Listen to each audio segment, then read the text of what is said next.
Hello, dear friends and YouTube listeners. Welcome back to our podcast, where we dive into the most fascinating cultures and countries around the world. We're to share with you our next adventure, where we'll compare two amazing nations, Equatorial Guinea and Guatemala.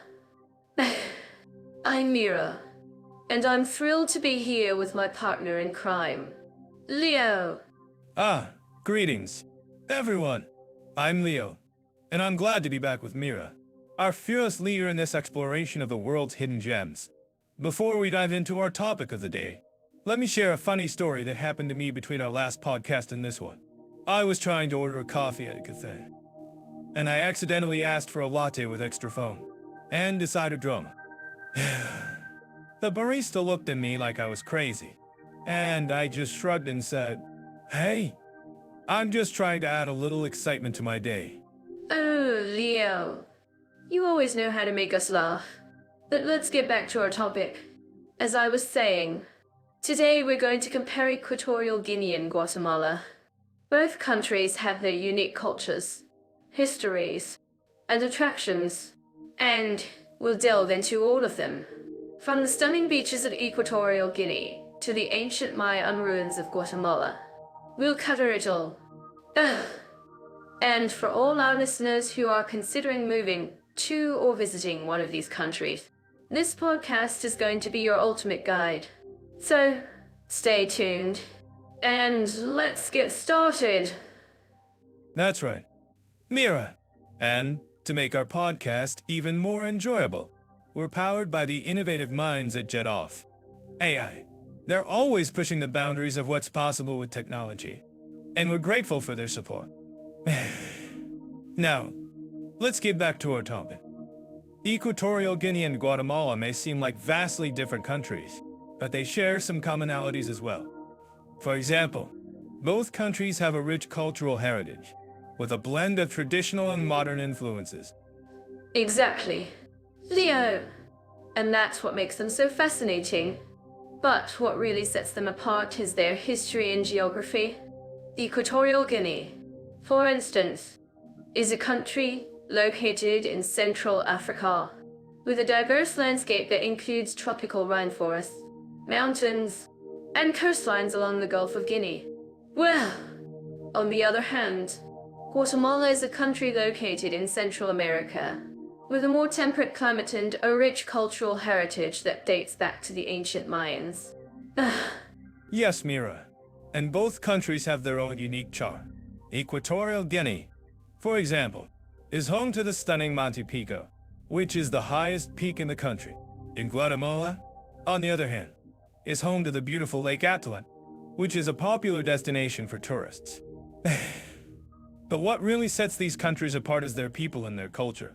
From the vibrant markets of Equatorial Guinea to the colorful textiles of Guatemala, we'll explore it all. That's right, Leo. And as we explore these two countries, we'll also touch on the challenges they face, from poverty and inequality to environmental concerns and cultural preservation. We'll discuss it all. And for all our listeners who are considering moving to or visiting one of these countries, we'll provide you with practical advice and insights to help you make informed decisions. So, stay tuned, and let's get started on this amazing journey. So, Equatorial Guinea and Guatemala, two countries with quite different safety records. I'm curious to know, Leo, how do you think the crime rates in these two countries compare?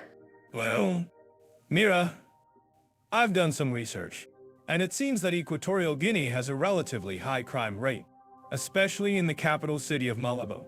Petty theft, burglaries, and even armed robberies are common. That's shocking. And Guatemala, on the other hand, has a more complex situation. While it's true that the country has a high crime rate, it's also a country with a rich cultural heritage and a strong sense of community. I think that's an important factor in understanding the safety dynamics. Absolutely. Mira, Guatemala has a unique blend of indigenous and Spanish colonial influences, which can sometimes lead to cultural clashes and social tensions. But, as you said, the community is very strong, and people look out for each other. That's so true. And it's interesting to note that both countries have a high level of corruption, which can contribute to the crime rate. But in Guatemala, it seems that the government is taking steps to address this issue. Yes, Mira. The Guatemalan government has implemented various initiatives to reduce corruption and improve public safety. But in Equatorial Guinea, it's a different story. The government has been criticized for its lack of transparency and accountability, which can perpetuate corruption and crime. I'm actually curious about what our listeners think about this. Do you think that the government's role in addressing crime is more important than community efforts? That's a tough question. Mira, I think it's a combination of both. A strong government can provide a framework for community efforts to thrive. But ultimately, it's the community that can make a real difference in terms of safety and security. I agree. And speaking of community efforts, I've heard that in Guatemala, there are many grassroots organizations working to reduce crime and improve public safety. Can you tell me more about that? Leo? Yes, Mira. Guatemala has a vibrant civil society, with many organizations working on issues like gang violence, domestic violence, and human trafficking. These organizations are doing incredible work, often with limited resources, but making a real impact. Well, that's amazing. And it's great to see that there are people on the ground who are committed to making a difference. I'm sure our listeners would love to hear more about these organizations. Absolutely, Mira. And I think it's worth noting that Equatorial Guinea has a similar situation, with many community-based initiatives working to address crime and improve safety. But, unfortunately, these efforts are often hindered by the government's lack of support. I see what you mean. It's like the government is creating obstacles for these community-based initiatives to succeed. But in Guatemala, it seems that the government is taking a more collaborative approach. Yes, Mira. The Guatemalan government is working with civil society organizations to develop strategies to reduce crime and improve public safety. It's a more inclusive and participatory approach, which I think is essential for addressing complex social issues. I agree. And it's great to see that there are examples of successful collaboration between government and civil society in Guatemala. I'm sure our listeners would love to know more about these initiatives. Absolutely. Mira, and I think it's worth noting that Equatorial Guinea has a lot to learn from Guatemala's approach to addressing crime and improving public safety. Well, Leo, it seems that we've had a great discussion about general safety and crime rates in Equatorial Guinea and Guatemala. I'm curious to know, what do you think are the most important factors that contribute to the crime rate in these countries? Mira, I think it's a combination of factors, including poverty, corruption, and social inequality. But in Equatorial Guinea, I also think that the country's isolation and lack of transparency contribute to the crime rate. I see what you mean.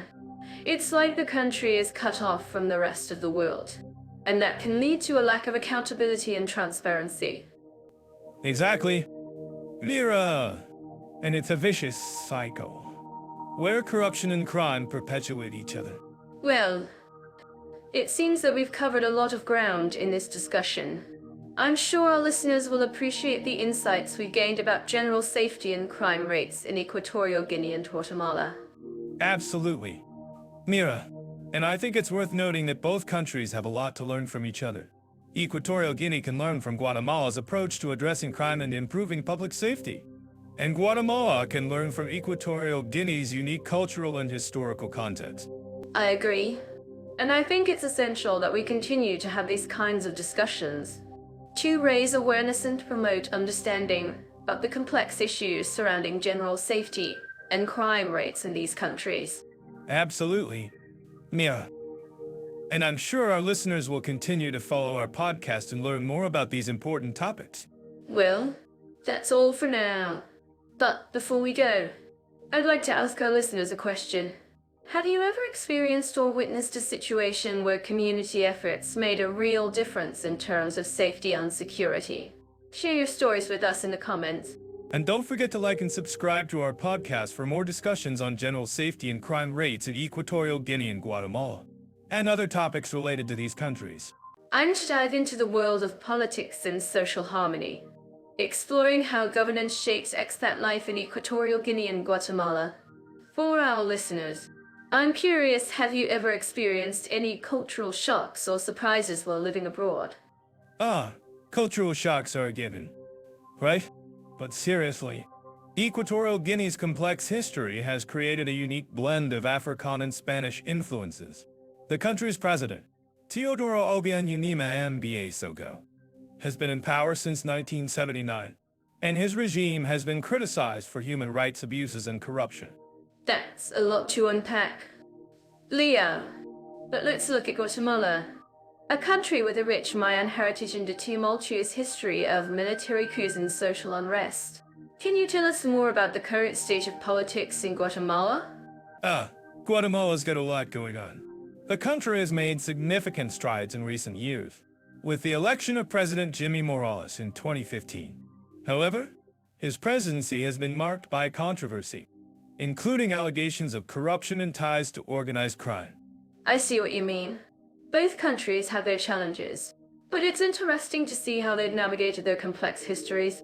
Have you ever heard of the concept of social harmony in the context of expat life? Actually, I think social harmony is a crucial aspect of expat life, especially in countries with complex cultural norms.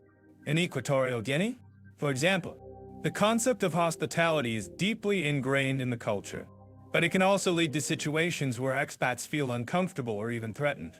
Exactly. And in Guatemala, I've heard that the concept of familismo or family-oriented values can be both a blessing and a curse for expats. Can you elaborate on what you mean by that? Leo? Yes.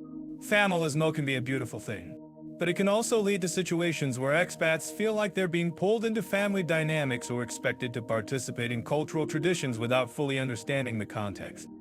That makes sense. And I think it's worth noting that both countries have made significant strides in terms of economic development, with Equatorial Guinea's oil reserves and Guatemala's growing tourism industry driving growth and investment. That's right. And it's interesting to see how these economic developments have impacted social harmony in each country. In Equatorial Guinea, for example, the oil boom has created new opportunities for expats and locals alike.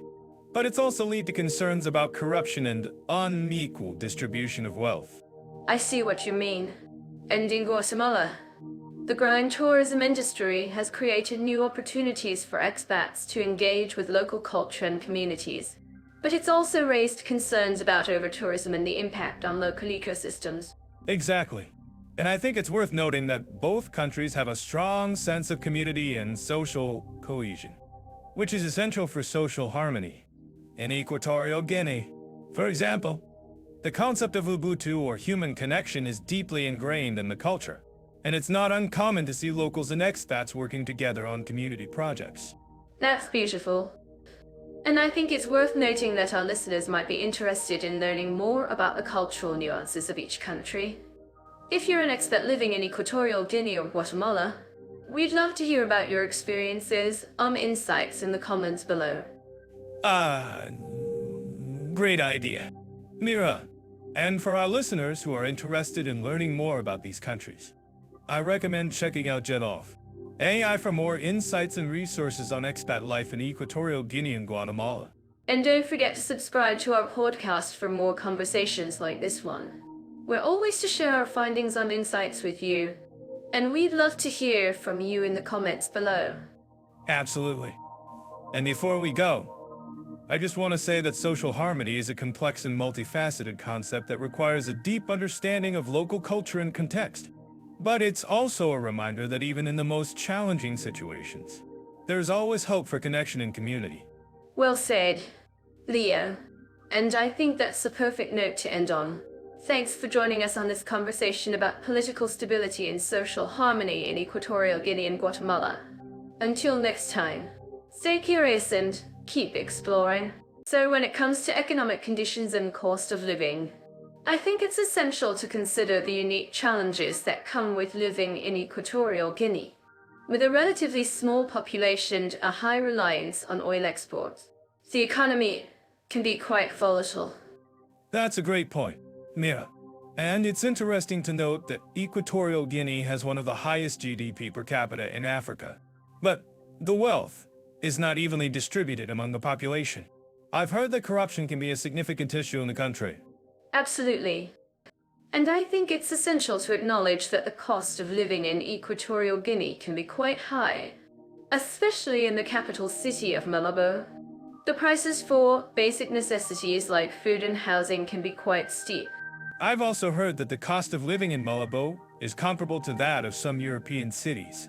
It's not surprising, given the country's reliance on oil exports and the resulting influx of foreign investment.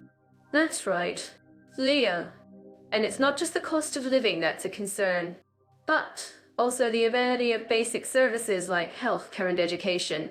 I've heard that the healthcare system in Equatorial Guinea can be quite limited, especially outside of the capital city.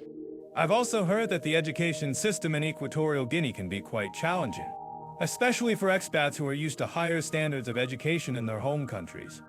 The language barrier can be a significant issue, and the quality of education can vary greatly depending on the region.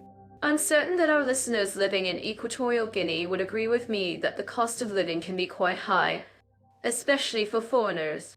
I'm actually curious about what our listeners think about this. Do you think the cost of living in Equatorial Guinea is worth it for the unique experiences and opportunities that the country offers? I think it's essential to consider the pros and cons. Mira, while the cost of living in Equatorial Guinea can be high, the country also offers a unique cultural experience that is unlike anywhere else in the world. The opportunity to live in a country with such a rich history and culture can be a major draw for some people. That's a great point, Leo. And I think it's essential to acknowledge that the cost of living in Equatorial Guinea can be quite different from that in Guatemala. Guatemala, on the other hand, has a more diversified economy and a lower cost of living. That's right, Mira. And Guatemala has a more stable economy compared to Equatorial Guinea, which is heavily reliant on oil exports. The cost of living in Guatemala can be quite low, especially outside of the capital city of Guatemala City. I've heard that the cost of living in Guatemala City can be quite high, especially for foreigners. That overall, I think the cost of living in Guatemala is generally lower than in Equatorial Guinea. I agree, Mira. And I think it's essential to consider the quality of life in both countries. While the cost of living in Guatemala may be lower, the quality of life can be quite different from that in Equatorial Guinea. I'm not sure I agree with that. I think the quality of life in Guatemala is actually quite high, especially compared to some other countries in Central America. The country has a rich cultural heritage and a beautiful landscape that is perfect for outdoor activities. I think we need to be careful not to compare apples and oranges. Mira, while Guatemala has a rich cultural heritage, the country also faces significant challenges related to poverty and inequality. The cost of living in Guatemala can be quite high, especially for foreigners. I'm certain that our listeners living in Guatemala would agree with me that the cost of living can be quite high, especially for foreigners.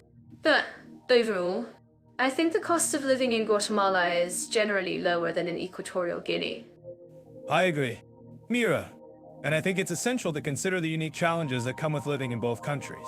While the cost of living in Guatemala may be lower, the country also faces significant challenges related to poverty and inequality. That's a great point, Leo. And I think it's essential to acknowledge that the cost of living in Equatorial Guinea can be quite different from that in Guatemala. If you think this is wrong, please let us know in the comments. I think it's essential to consider the pros and cons. Mira, while the cost of living in Equatorial Guinea can be high, the country also offers a unique cultural experience that is unlike anywhere else in the world. And I think it's essential to acknowledge that the cost of living in Guatemala is generally lower than in Equatorial Guinea. I'm certain that our listeners living in Equatorial Guinea would agree with me that the cost of living can be quite high, especially for foreigners. I'm actually curious about what our listeners think about this. Do you think the cost of living in Equatorial Guinea is worth it for the unique experiences and opportunities that the country offers? I think it's essential to consider the pros and cons. Mira, while the cost of living in Equatorial Guinea can be high, the country also offers a unique cultural experience that is unlike anywhere else in the world. The opportunity to live in a country with such a rich history and culture can be a major draw for some people. I'm telling you, Leo, Equatorial Guinea has some of the most unique and exotic accommodation options in Africa. From luxury villas to beachside bungalows, it's a haven for those who want to experience the best of the continent. But have you seen the prices? Mira? I'm talking thousands of dollars per night for a mere glimmer of luxury. I'm not sure I'd call that exotic so much as expensive. Well, yeah. It's true that Equatorial Guinea is on the pricier side, but trust me, it's worth it. And besides, what's the point of traveling if you can't splurge a little? Fair point. But what about the infrastructure? Mira, I've heard that some of these luxury villas are more like isolated compounds than actual accommodations. But that's part of the charm, isn't it? The isolation, the seclusion, the feeling of being truly alone in the midst of all that beauty. And besides, the infrastructure may be a bit rough around the edges, but it's all part of the adventure, right? I suppose. But what about the locals? Mira? I've heard that they can be a bit unwelcoming to outsiders. Oh, Leo, you're always so quick to jump to conclusions. The locals in Equatorial Guinea are some of the friendliest people you'll ever meet.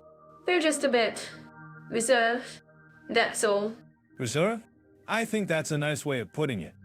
Mira, I've heard that they can be downright hostile to outsiders. Well, I think that's a bit of an exaggeration, don't you?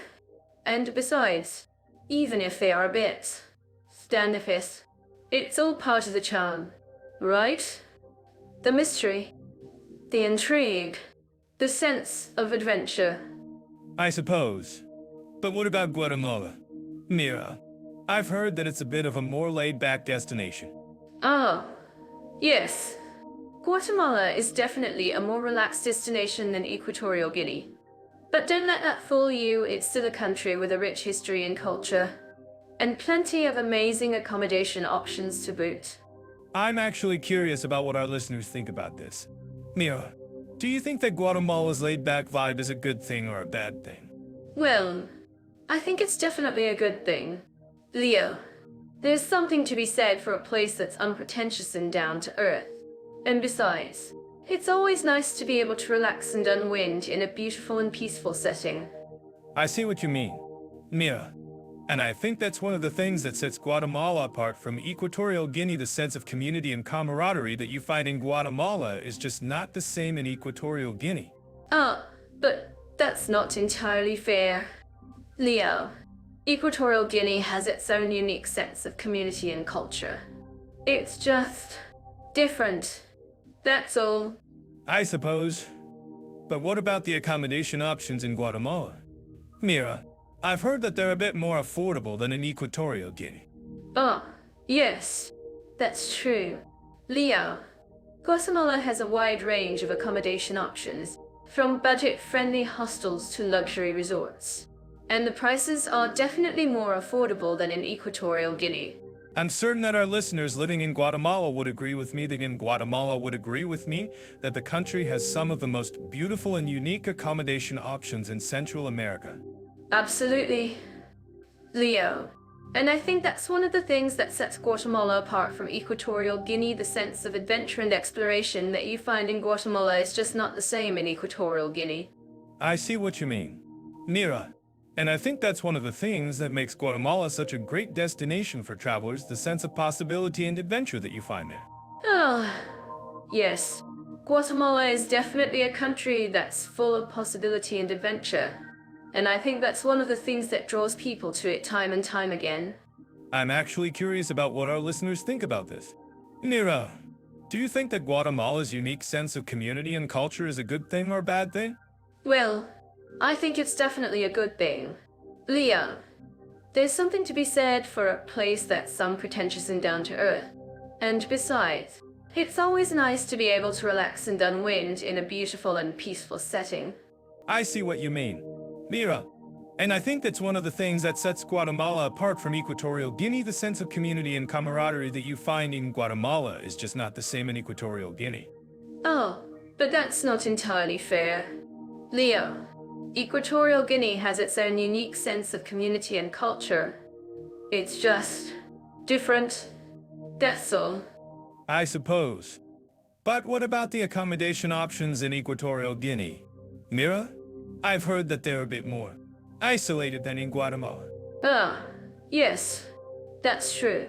Leo, Equatorial Guinea has a lot of isolated and secluded accommodation options, which can be a bit of a drawback for some travelers. I see what you mean, Mira. And I think that's one of the things that makes Equatorial Guinea a bit of a more challenging destination for some travelers. Ah, yes. Equatorial Guinea can be a bit of a challenge for some travelers, but it's definitely worth it for those who are willing to take the plunge. I'm actually curious about what our listeners think about this. Mira, do you think that Equatorial Guinea's isolated and secluded accommodation options are a good thing or a bad thing? Well, I think they're definitely a good thing. Leo, there's something to be said for a place that's a bit off the beaten path, and Equatorial Guinea is definitely one of those places. I see what you mean, Mira. And I think that's one of the things that makes Equatorial Guinea such a unique and fascinating destination. Yes. Equatorial Guinea is definitely a country that's full of surprises and unexpected delights. I'm certain that our listeners living in Equatorial Guinea would agree with me that the country has some of the most unique and exotic accommodation options in Africa. Absolutely. Leo. And I think that's one of the things that draws people to Equatorial Guinea time and time again. I see what you mean, Mira. And I think that's one of the things that makes Equatorial Guinea such a great destination for travelers, the sense of adventure and exploration that you find there. Yes. Equatorial Guinea is definitely a country that's full of possibility and adventure. And I think that's one of the... So, let's dive into the world of visa, immigration, and official procedures. I'm sure our listeners are eager to know how easy it is to navigate the bureaucratic jungle of Equatorial Guinea and Guatemala. From the time it takes to get a visa to the complexity of paperwork. We'll break it down for you. The thrilling world of bureaucracy. I'm sure our listeners are on the edge of their seats. But, seriously, Mira, Equatorial Guinea has a reputation for being quite strict when it comes to visa requirements. You need to have a sponsor, and the application process can take several weeks. That's right, Leo. And it's not just the visa application process that's complex. The immigration process in Equatorial Guinea can be quite lengthy, and there are strict rules about work permits and residency. But, on the other hand, Guatemala has a more streamlined process for obtaining a visa, and the immigration process is generally faster. I agree, Mira, but let's not forget that Guatemala has its own set of challenges when it comes to official procedures. The paperwork can be overwhelming, and the process of getting a work permit can be quite lengthy. However, the Guatemalan government has been working to simplify the process and make it more efficient. That's true, Leo. And, as expats, we need to be aware of the different requirements for each country. In Equatorial Guinea, for example, you need to have a sponsor to apply for a visa, whereas in Guatemala, you can apply for a visa on your own. But, what about the costs associated with the visa application process? Are they prohibitively expensive? The costs.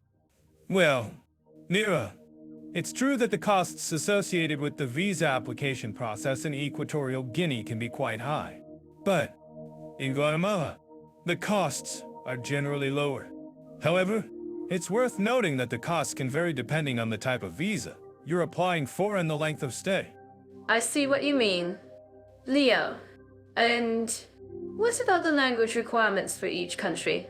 Do you need to speak the local language to navigate the visa application process? The language barrier. Well, Mira, in Equatorial Guinea, the official language is Spanish and French, and you'll need to have a good understanding of both languages to navigate the visa application process. In Guatemala, Spanish is the official language, and while it's not necessary to be fluent, it's definitely helpful to have a basic understanding of the language. That's right. Leo, And as expats, we need to be aware of the different cultural norms and customs of each country. In Equatorial Guinea, for example, it's customary to show respect for traditional customs and laws, whereas in Guatemala, the culture is generally more laid back and welcoming. I agree. Mira, and it's worth noting that both countries have their own unique charm and cultural heritage. But what about the practical tips for navigating the visa application process in each country? Do you have any advice for our listeners?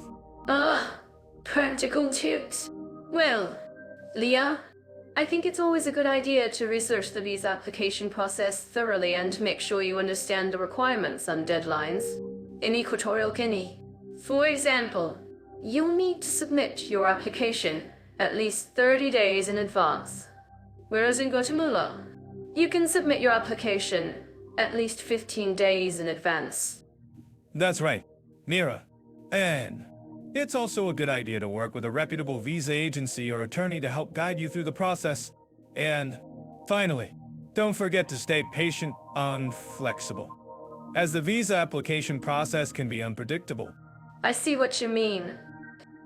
To our listeners, I'm curious to know what's your experience been like navigating the visa application process in Equatorial Guinea and Guatemala. Have you encountered any challenges or successes? I'm sure our listeners have some valuable insights to share. And, as expats, we need to be aware of the different requirements and challenges of each country. But what about the overall experience of living in each country? Are there any cultural differences or surprises that our listeners should be aware of? The cultural differences. Well, Leo, I think it's always a good idea to be open-minded and flexible when adapting to a new culture. In Equatorial Guinea, for example, the culture is generally more formal and traditional, whereas in Guatemala, the culture is generally more laid back and welcoming. I agree. Mira, and it's worth noting that both countries have their own unique charm and cultural heritage. But what about the practical tips for navigating the cultural differences in each country? Do you have any advice for our listeners? Practical tips. Well, Leo, I think it's always a good idea to research the cultural norms and customs of each country thoroughly and make sure you understand the local etiquette. In Equatorial Guinea, for example, it's customary to show respect for traditional customs and laws, whereas in Guatemala, the culture is generally more laid back and welcoming. That's right, Mira. And it's also a good idea to be respectful of local customs and traditions, even if they differ from your own.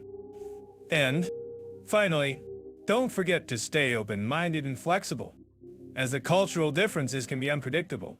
I see what you mean, Leo. And to our listeners, I'm curious to know what's your experience been like navigating the cultural differences in Equatorial Guinea and Guatemala. Have you encountered any challenges or successes? I'm sure our listeners have some valuable insights to share. And, as expats, we need to be aware of the different requirements and challenges of each country. But what about the overall experience of living in each country? Are there any tips or advice that our listeners should be aware of? The overall experience. Well, Leo, I think it's always a good idea to be prepared for the challenges and surprises of living in a new country. In Equatorial Guinea, for example, the cost of living can be quite high, whereas in Guatemala, the cost of living is generally lower. I agree. Nira. And it's worth noting that both countries have their own unique charm and cultural heritage. But what about the practical tips for navigating the cost of living in each country? Do you have any advice for our listeners? Practical tips. Well, Leo, I think it's always a good idea to research the cost of living thoroughly and make sure you understand the local economy. In Equatorial Guinea, for example, the cost of living can be quite high, especially in the capital city of Malabo. That's right. Mira.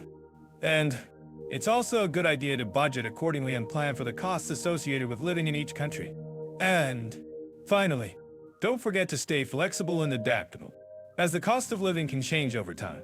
I see what you mean. To healthcare in Equatorial Guinea and Guatemala. I'm curious. Leo, what's the first thing that comes to mind when you think of healthcare in these countries? Well, Mira, I think we need to address the elephant in the room, or rather, the lack of medical facilities in Equatorial Guinea. It's one of the most underdeveloped healthcare systems in the world, with only a handful of hospitals and clinics. That's a great point. And it's not just the number of facilities that's the issue, but also the quality of care. In Guatemala, on the other hand, there are more hospitals and clinics, but the infrastructure is still limited, especially in rural areas. Exactly. And it's not just the infrastructure that's the problem, but also the lack of trained medical professionals. In Equatorial Guinea, for example, there are only a few doctors and nurses for every 10. So, I think that we can conquer that. Zaro people. Wow, that's staggering. I'm sure our listeners living in Equatorial Guinea would agree with me that healthcare is a major concern. But, Leo, what about Guatemala? How does its healthcare system compare? Well, Mira, Guatemala has made some significant strides in recent years. The government has invested in improving healthcare infrastructure, especially in rural areas. However, there's still a long way to go, and access to quality healthcare remains a major challenge. That's interesting. I've heard that Guatemala has a strong tradition of traditional medicine, which can be both a blessing and a curse. On the one hand, it can provide access to care for people who can't afford modern health care. On the other hand, it can also lead to misinformation and mistrust of modern medicine. Ah, yes. Traditional medicine is a big part of the cultural landscape in Guatemala. But, Mira, I think we need to be careful not to generalize too much. While traditional medicine can be helpful in some cases, it's not a substitute for modern medical care. Absolutely.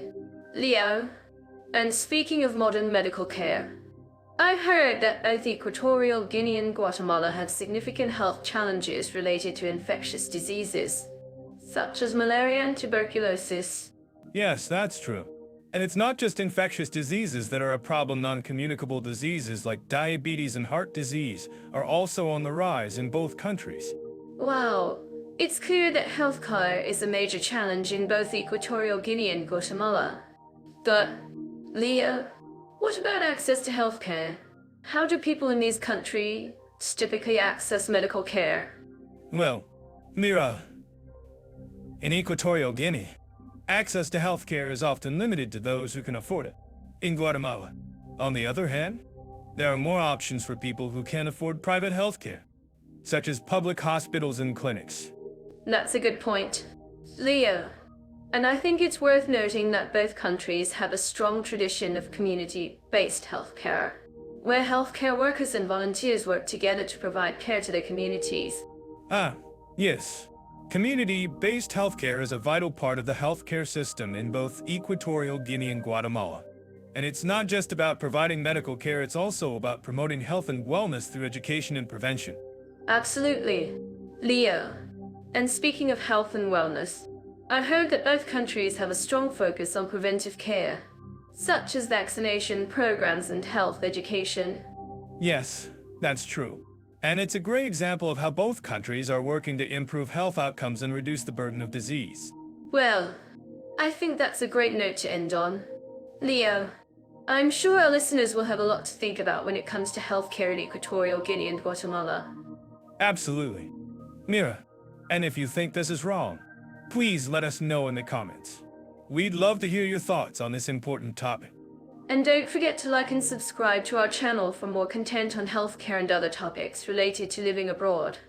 And if you're planning to move to either Equatorial Guinea or Guatemala, be sure to check out our other content on healthcare and other practical topics.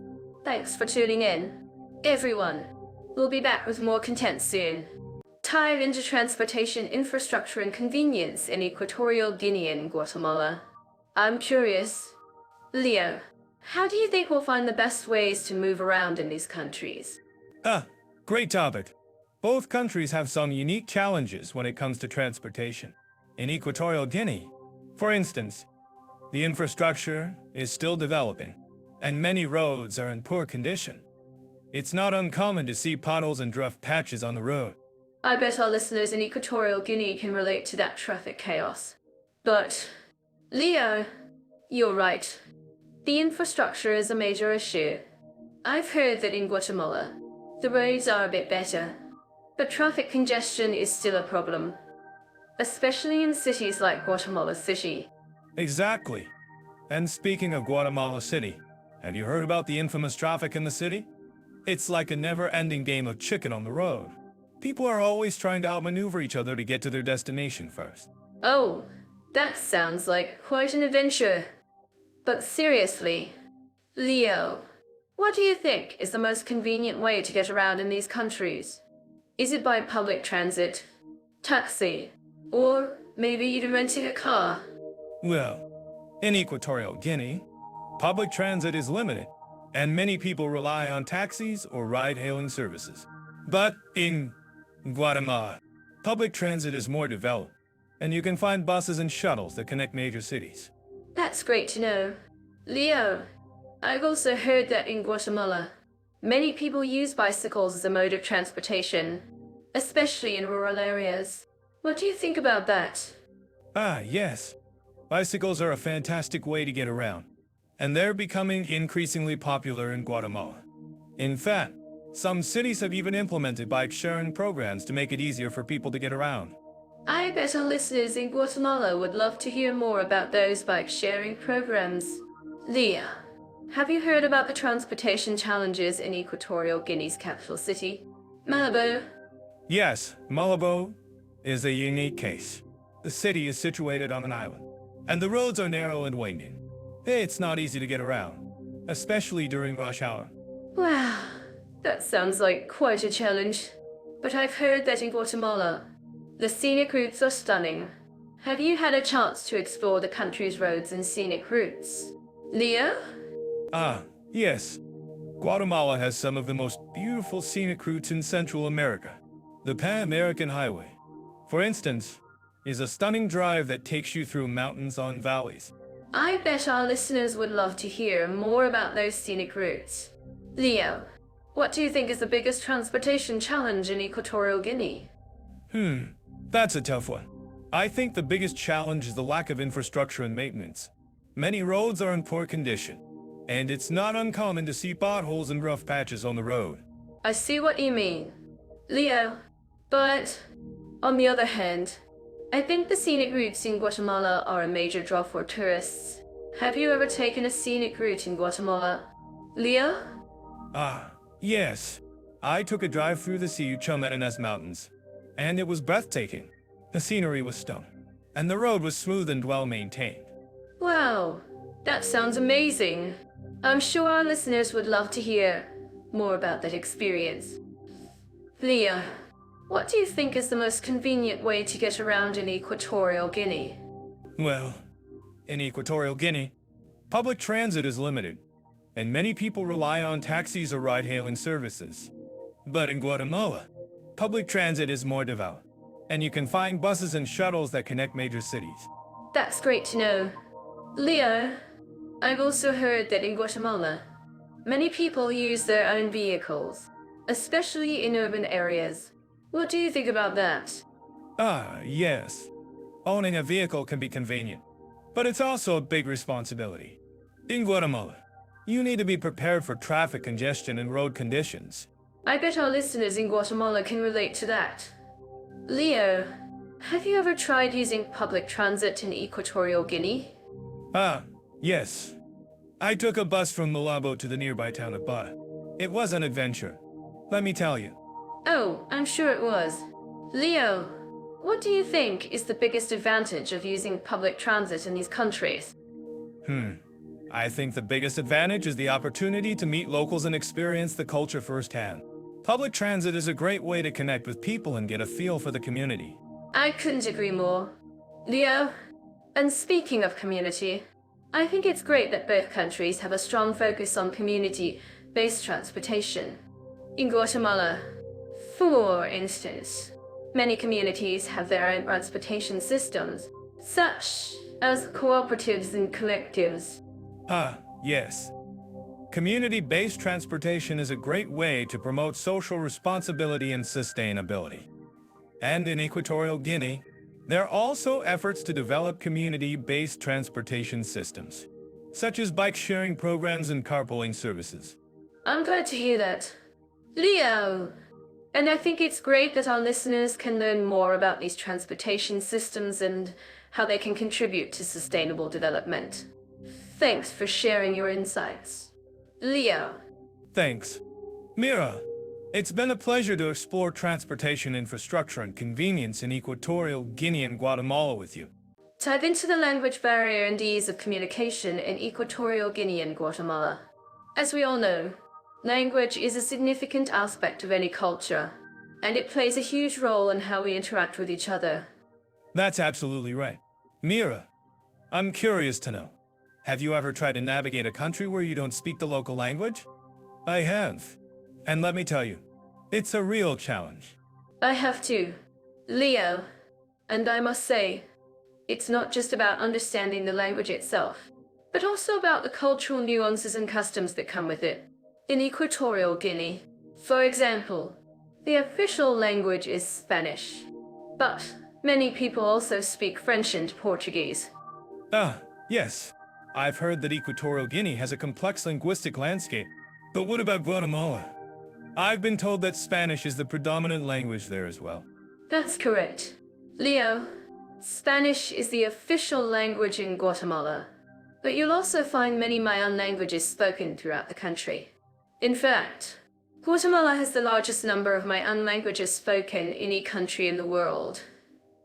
Wow, that's fascinating. I can only imagine how challenging it must be for expats to navigate the language barrier in a country with so many languages spoken. Exactly, Leo. And it's not just about the languages themselves, but also about the cultural differences that come with them. In Equatorial Guinea, for example, the Fang people have their own language and customs that are quite distinct from the rest of the country. I see what you mean. Mira, and I'm sure our listeners living in Equatorial Guinea can attest to the importance of learning the local languages and customs. But what about Guatemala? I've heard that many Guatemalans are fluent in English, especially in the tourist areas. Ah, yes, that's true. Leo, many Guatemalans, particularly in the tourist areas, speak some English, especially among the younger population.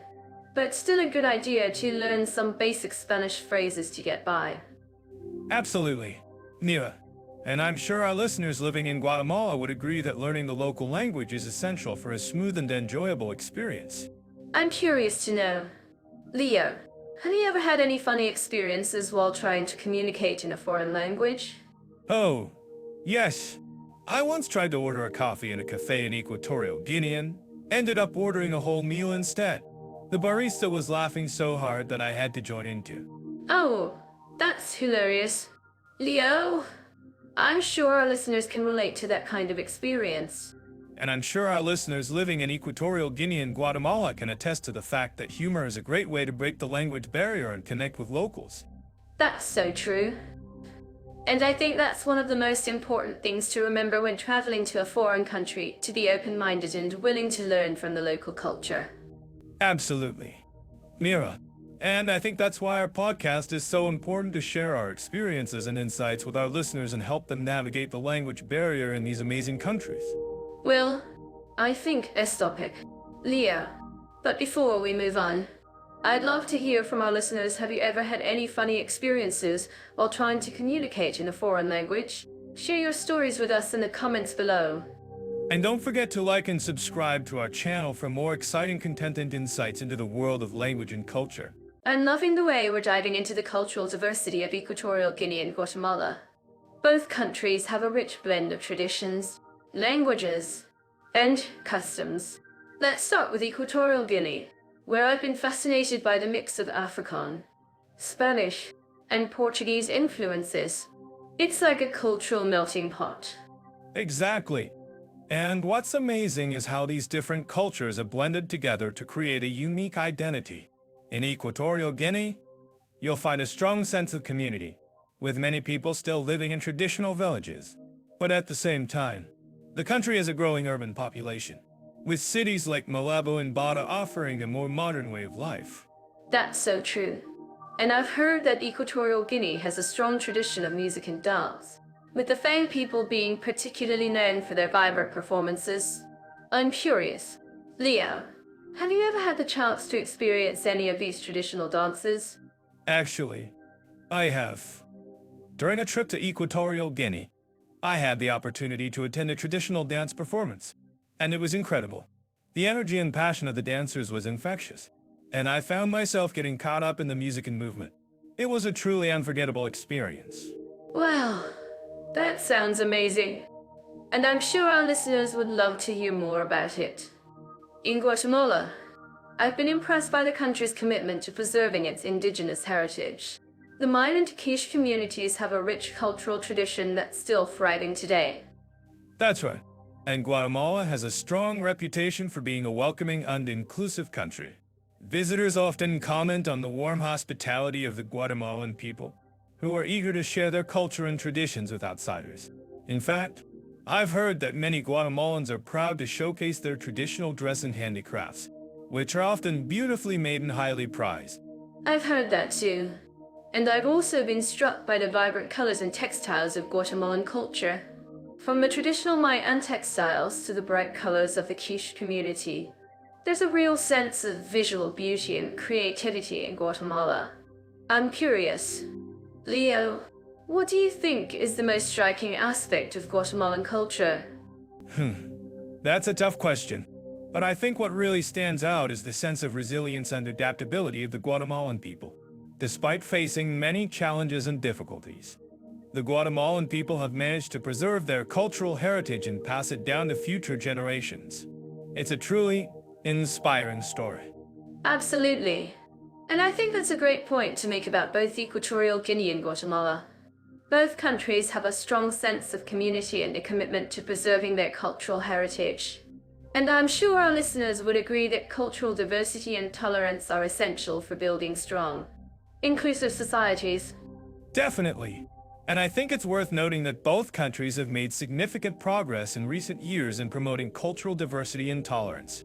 From initiatives to preserve traditional languages and customs to programs to promote intercultural understanding, there's a real sense of effort and commitment to building a more inclusive society. That's so true. And I'm curious, Leo, what do you think is the key to promoting cultural diversity and tolerance in countries like Equatorial Guinea and Guatemala? I think it's all about education and awareness. By learning about and appreciating different cultures, we can build bridges of understanding and foster greater tolerance and acceptance. And it's not just about formal education. Either it's also about everyday interactions and experiences that help us appreciate and respect each other's differences. Absolutely. And I think that's something that our listeners can take away from this conversation. By embracing cultural diversity and tolerance, we can build stronger, more inclusive communities that celebrate our differences and promote social cohesion. Exactly. And I think it's worth noting that both Equatorial Guinea and Guatemala have made significant progress in recent years in promoting cultural diversity and tolerance. From initiatives to preserve traditional languages and customs to programs to promote intercultural understanding, there's a real sense of effort and commitment to building a more inclusive society. That's so true. And I'm curious, Leo, what do you think is the biggest challenge facing countries like Equatorial Guinea and Guatemala in promoting cultural diversity and tolerance? I think it's all about balancing tradition and modernity. On the one hand, we want to preserve the cultural heritage and traditions of the past. But, on the other hand, we need to adapt to changing circumstances and promote modernity and progress. It's a delicate balance, but one that's essential for building a strong, inclusive society. Absolutely. And I think that's a great point to make about both Equatorial Guinea and Guatemala. Both countries have a rich cultural heritage, but they also need to adapt to changing circumstances and promote modernity and progress. Exactly. And I think it's worth noting that both countries have made significant progress in recent years in promoting cultural diversity and tolerance. From initiatives to preserve traditional languages and customs to programs to promote intercultural understanding, there's a real sense of effort and commitment to building a more inclusive society. That's so true. And I'm curious, Leo, what do you think is the most important thing that our listeners can take away from this conversation? I think it's the importance of cultural diversity and tolerance in building strong, inclusive societies. By embracing our differences and promoting social cohesion, we can create a more just and equitable world for everyone. Absolutely. And I think that's a great note to end on. Thanks for joining me on this conversation about cultural diversity and tolerance in Equatorial Guinea and Guatemala. Thanks for having me. And I hope our listeners have enjoyed this conversation and will take away some valuable insights and perspectives on cultural diversity and tolerance. I'm so to dive into the world of education in Equatorial Guinea and Guatemala. Who knows? Maybe we'll even learn something new ourselves. Did you know that Equatorial Guinea has a literacy rate of around 95%? That's impressive. I know, it's kind of like a thing, right? If I had to choose a country with a high literacy rate, I'd want to be in Equatorial Guinea. But let's talk about the language of instruction in Equatorial Guinea. Spanish is the official language, but you'll also hear French and Portuguese spoken in some areas. Yes. The language of instruction is a crucial aspect of education. In Guatemala, the official language is Spanish. But you'll also hear many indigenous languages spoken, such as K, I, C, He, and Q, E, Q, Kai. It's fascinating to see how education can be adapted to fit the local culture. That's so true. I've heard that Guatemala has a unique approach to bilingual education, where students learn both Spanish and an indigenous language. It's a great way to preserve the country's rich cultural heritage. I'm actually curious about what our listeners think about this approach. Do you think it's beneficial for students to learn multiple languages from a young age? I think it's a great idea. Learning multiple languages can broaden your horizons and open up new opportunities. But let's talk about the challenges of education in both countries. Equatorial Guinea, for example, has faced issues with teacher shortages and inadequate infrastructure. Yes, and Guatemala has its own set of challenges, such as limited access to education in rural areas and a high dropout rate among indigenous students. It's heartbreaking to see students who are eager to learn but face obstacles in accessing quality education. I agree. It's essential to address these challenges and ensure that education is accessible to all, regardless of their background or location. Perhaps we can explore some innovative solutions that both countries have implemented. That's a great idea. I've heard that Equatorial Guinea has introduced a program to provide free education to all citizens, including those in rural areas. It's a bold initiative that aims to increase access to education and reduce poverty. Wow, that's impressive. Guatemala has also implemented programs to improve education in rural areas, such as the BICA program, which provides scholarships to students from low-income families. It's heartening to see both countries making efforts to address the challenges facing education. I'm certain that our listeners living in Equatorial Guinea and Guatemala would agree with me that education is a vital aspect of personal and national development. If you're a student or teacher in either country, please share your thoughts and experiences with us in the comments. Absolutely. And let's not forget about the importance of language acquisition in education. Both countries have made significant strides in promoting language learning, from language schools to online resources. That's a great point. Language acquisition can open up new opportunities for students, whether it's for travel, work, or personal enrichment. In Equatorial Guinea, for example, learning Spanish and French can be a valuable asset for students who want to pursue higher education or work in international organizations. I agree. And in Guatemala, learning English can be a significant advantage for students who want to work in the tourism industry or communicate with international clients. Yes. The tourism industry is a significant sector in both countries. Perhaps we can explore some language learning programs that cater to the needs of students interested in tourism. That's a great idea.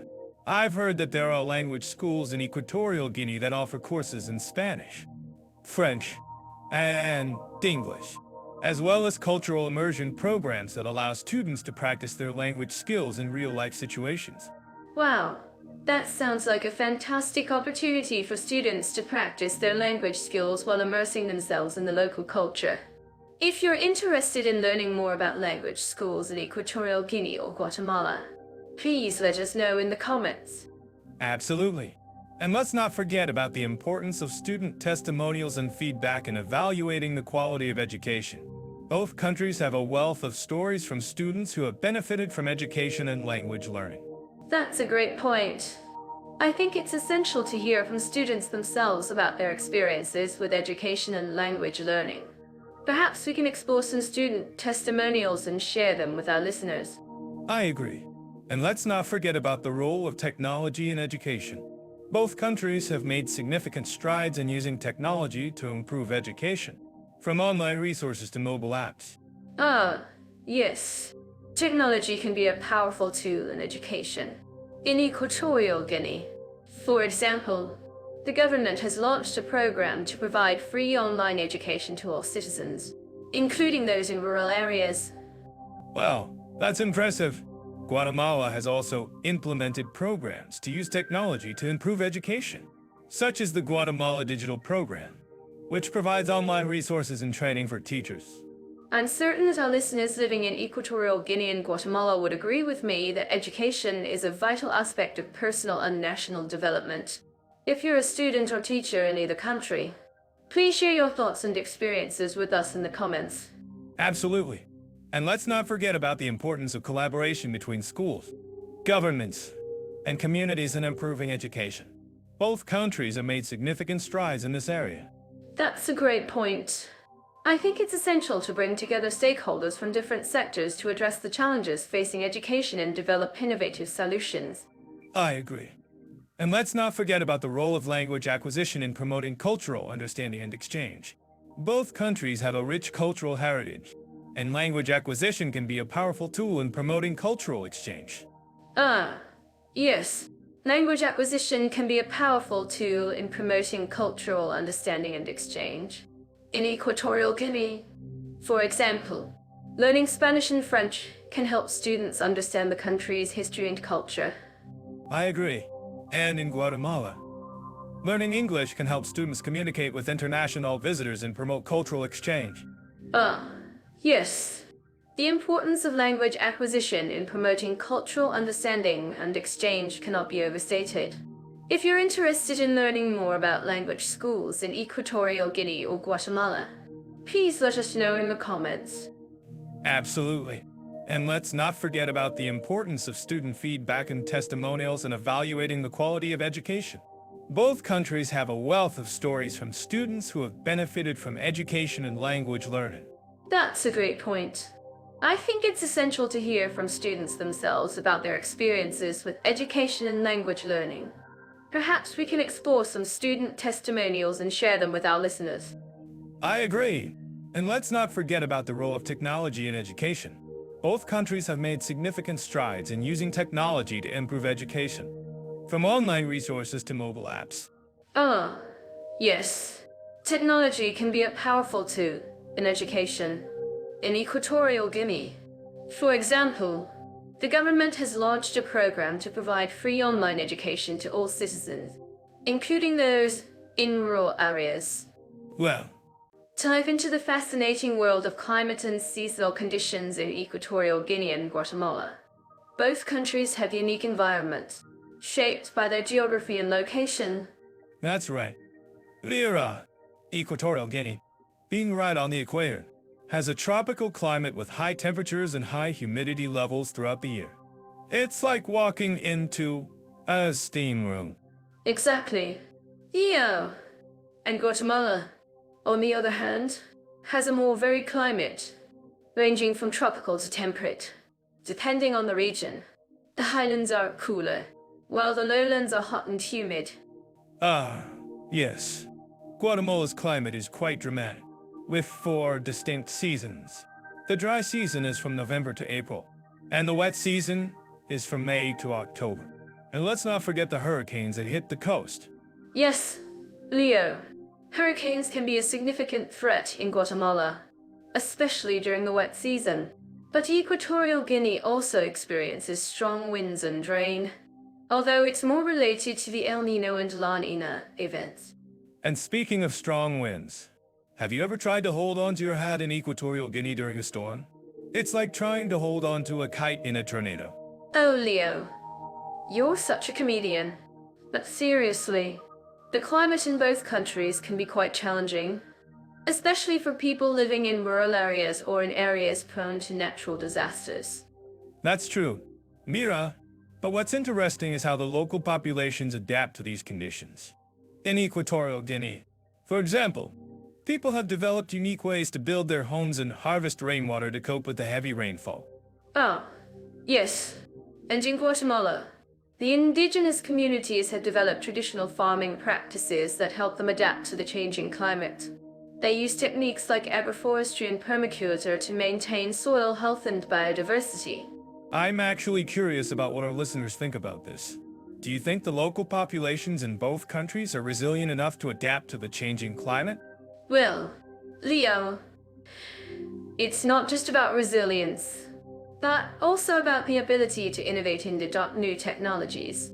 In Equatorial Guinea, for example, they're using solar power and wind energy to generate electricity and reduce their reliance on fossil fuels. That's a great point. Mira, and in Guatemala, they're also investing in renewable energy, especially in the form of hydroelectric power. But what about the role of climate change in shaping the climate and seasonal conditions in both countries? Yes. Climate change is having a significant impact on both countries, with rising temperatures, changing precipitation patterns, and increased frequency of extreme weather events. Exactly. And it's not just about the climate itself, but also about the social and economic impacts of climate change.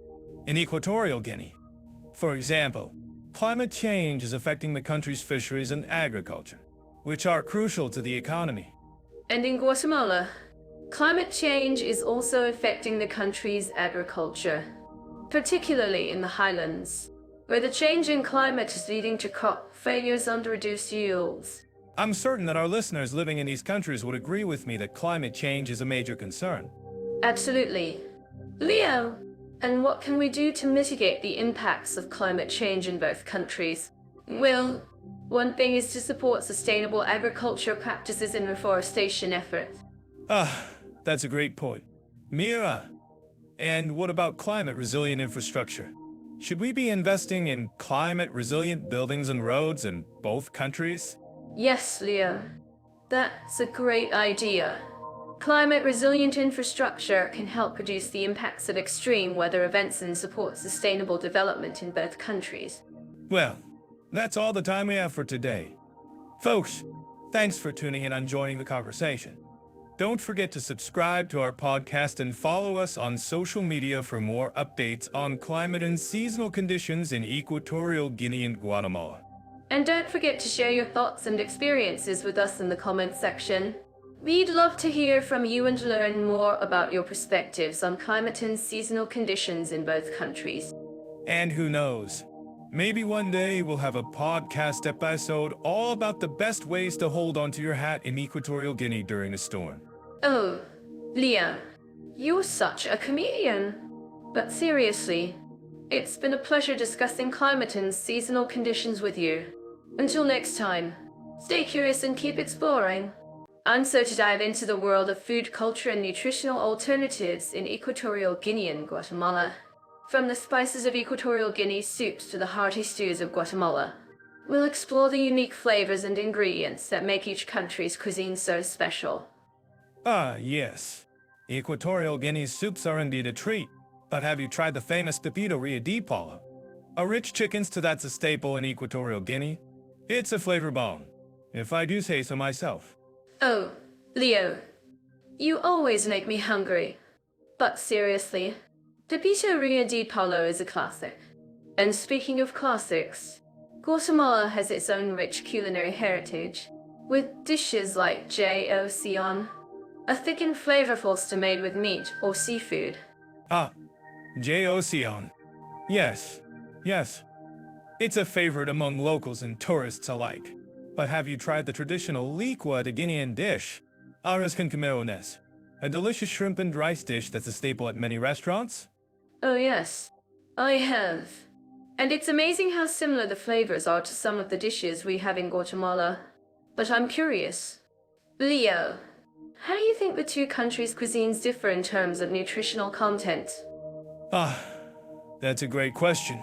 Mira, from what I've researched, Equatorial Guinea's cuisine tends to be heartier, with more emphasis on meats and starchy vegetables. Guatemala, on the other hand, has a more varied diet, with a focus on beans, corn, and squash.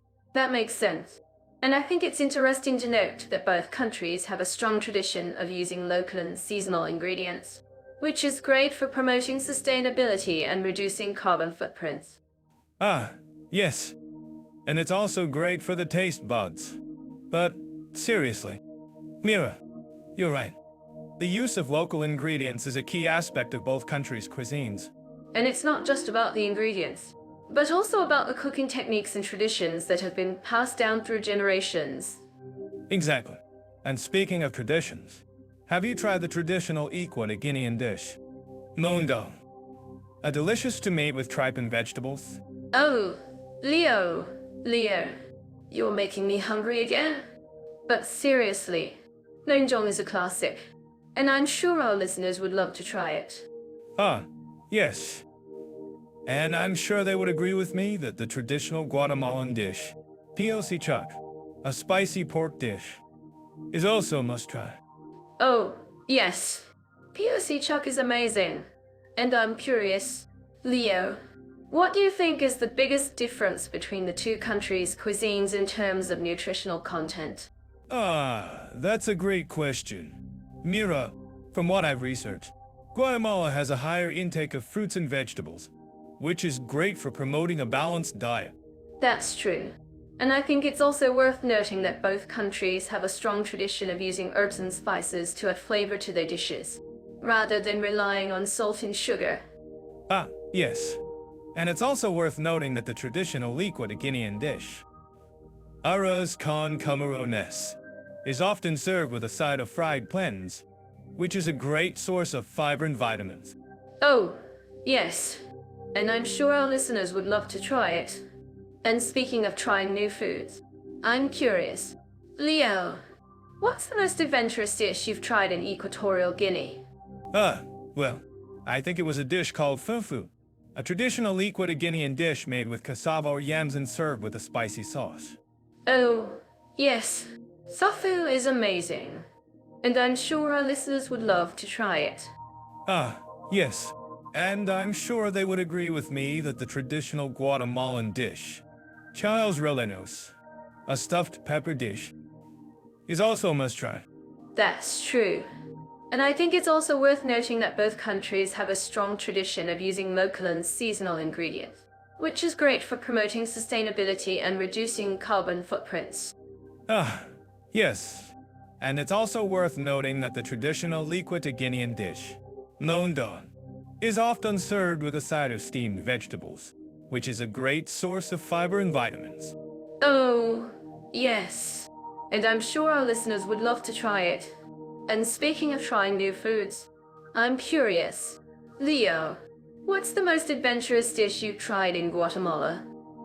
Well, I think it was a dish called panuchos, a traditional Guatemalan dish made with fried dough and served with a variety of toppings. Oh, yes. Panuchos are amazing. And I'm sure our listeners would love to try them. Well, it's been a pleasure exploring the world of food culture and nutritional alternatives in Equatorial Guinea and Guatemala. From the spices of Equatorial Guinea's soups to the hearty stews of Guatemala, we've seen how each country's cuisine is unique and delicious in its own way. Ah, yes. And it's been a pleasure sharing our knowledge and experiences with you, our listeners. Equatorial Guinea and Guatemala are both rich in historical, cultural, and artistic values, but they have distinct flavors. Let's start with Equatorial Guinea's history, shall we? Their colonial past has left a mark on their architecture, with French and Spanish influences visible in their buildings. That's right, Mira. And it's fascinating to see how they've incorporated these influences into their unique style. But I'm curious, have you ever tried to navigate their colonial-era streets without getting lost? I mean, they're like a maze. Well, I can relate to getting lost in a maze. Leo! Seriously, Equatorial Guinea's colonial past has also influenced their cuisine. They've got a mix of Spanish, Portuguese, and African flavors that are just amazing. I'm with you on that, Mira. And speaking of amazing, have you seen the art scene in Equatorial Guinea? It's really taking off, with local artists showcasing their talents on blending traditional and modern styles. That's so cool. I'm sure our listeners would love to know more about it. Jet off. AI loves uncovering stories like this. And so do we. We'll definitely have to dig deeper into the art scene in Equatorial Guinea. Absolutely. And while we're on the topic of art, let's talk about Guatemala's rich cultural heritage. Their textiles, pottery, and wood carvings are just incredible, don't you think? Oh, I completely agree. Leo, Guatemala's artisans are masters of their craft, and their traditional techniques are still used today. I'm actually curious about what our listeners think about this. Do they have a favorite Guatemalan craft or tradition?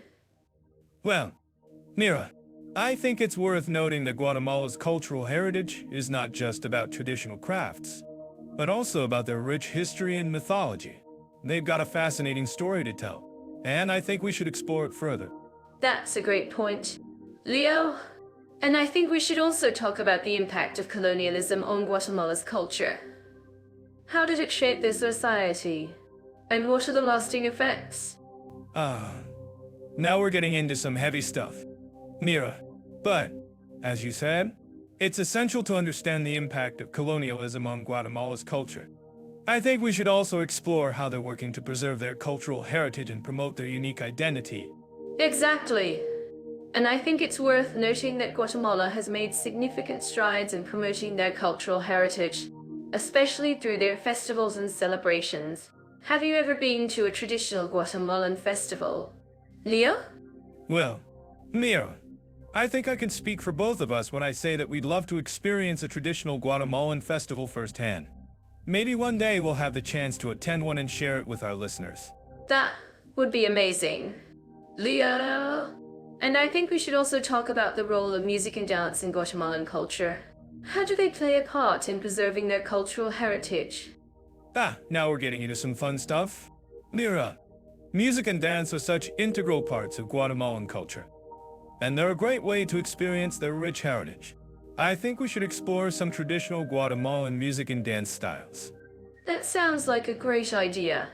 Leo! And I think we should also talk about the impact of globalization on Guatemalan culture. How is it affecting their traditional practices and customs? Well, Mira, I think that's a topic for another time. But I do think it's essential to explore the impact of globalization on Guatemalan culture. Maybe we can save that for another criterion. Okay? Sounds good to me. Leo! And I think we should also talk about the importance of cultural exchange between Equatorial Guinea and Guatemala. How can they learn from each other and promote their unique cultural identities? Now we're getting into some really interesting stuff. Mira, cultural exchange is such a powerful tool for promoting understanding and cooperation between different cultures. I think we should explore some ways in which Equatorial Guinea and Guatemala can learn from each other. That's a great point. Leo! And I think we should also talk about the role of tourism in promoting cultural exchange and preserving cultural heritage. How can tourism be a positive force in both Equatorial Guinea and Guatemala? Well, Mira, I think that's a topic for another time. But I do think it's essential to explore the role of tourism in promoting cultural exchange and preserving cultural heritage. Maybe we can save that for another criterion. Okay? Sounds good to me. Leo! And I think we should also talk about the importance of preserving cultural heritage in both Equatorial Guinea and Guatemala. How can they protect their unique cultural identities and traditions for future generations? Now we're getting into some really important stuff. Mira, preserving cultural heritage is such a vital task. And I think we should explore some ways in which Equatorial Guinea and Guatemala can protect their unique cultural identities and traditions. That's a great point, Leo.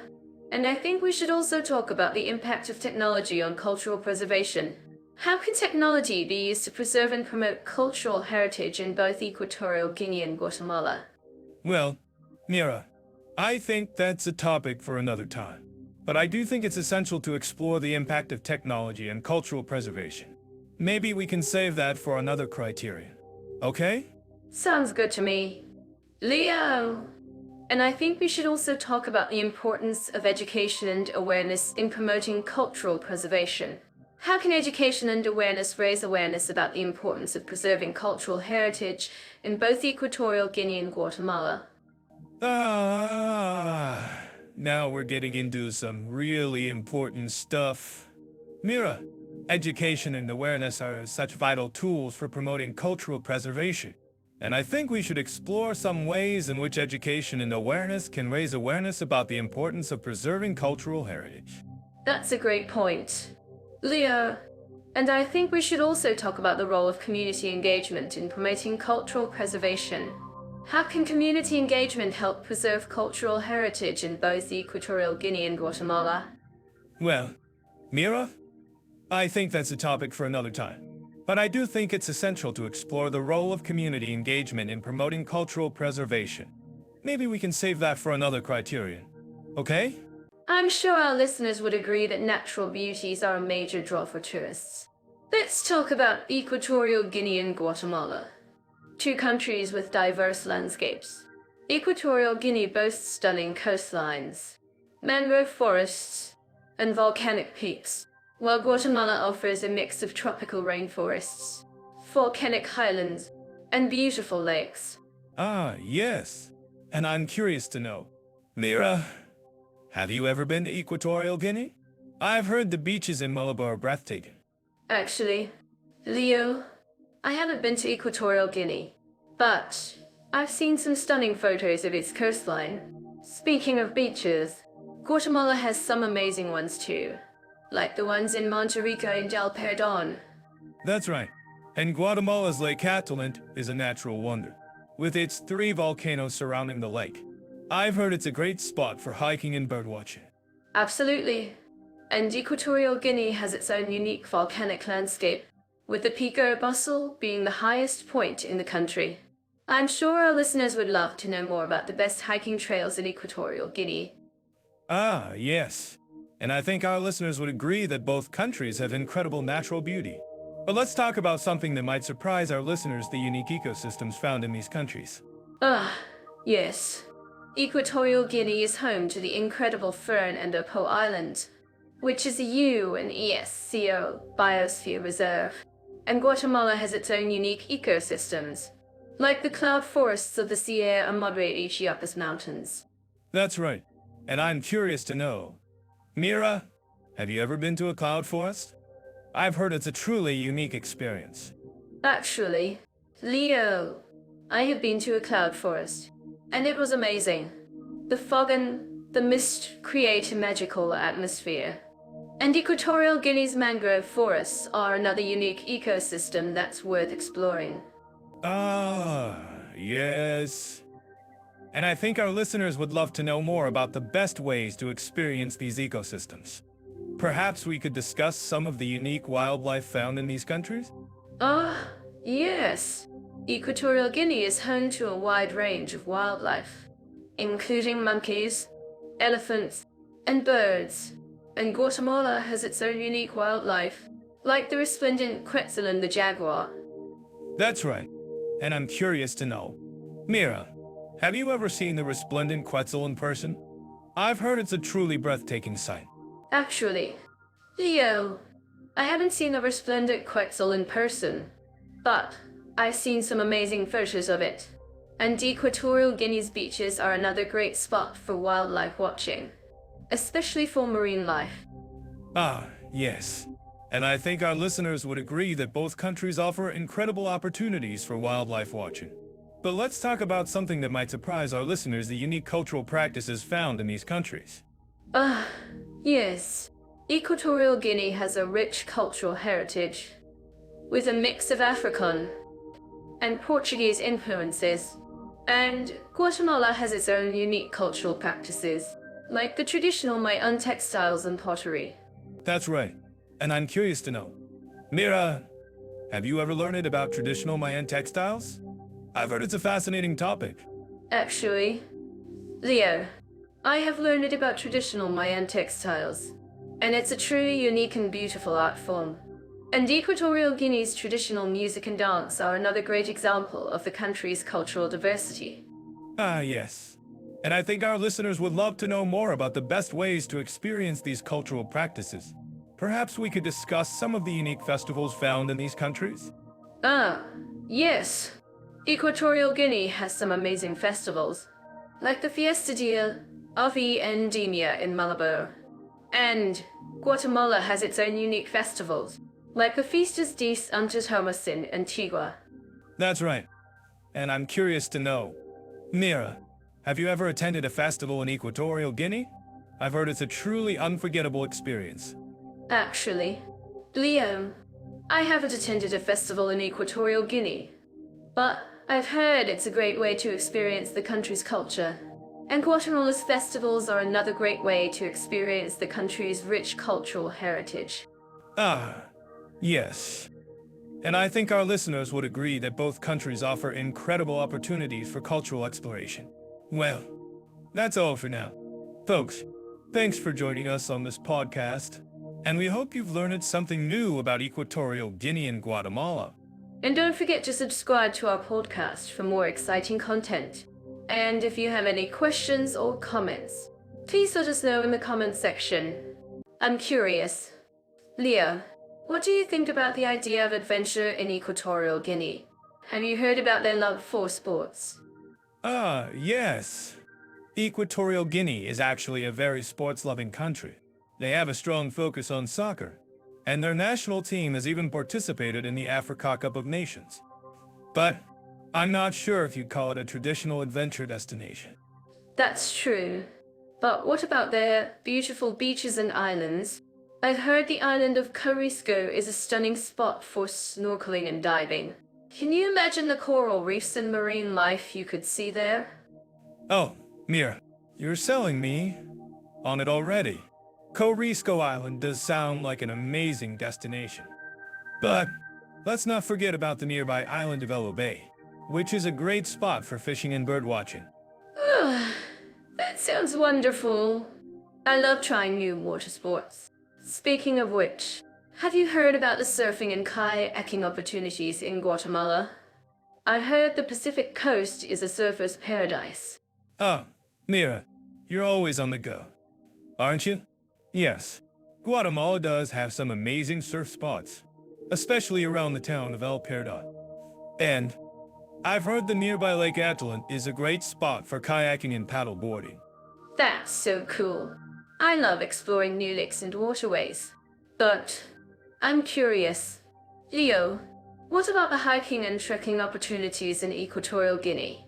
I've heard the country has some amazing national parks and wildlife reserves. Ah, yes. Equatorial Guinea does have some incredible hiking and trekking opportunities, especially in the national parks of Montiel and Ivy-and-Du.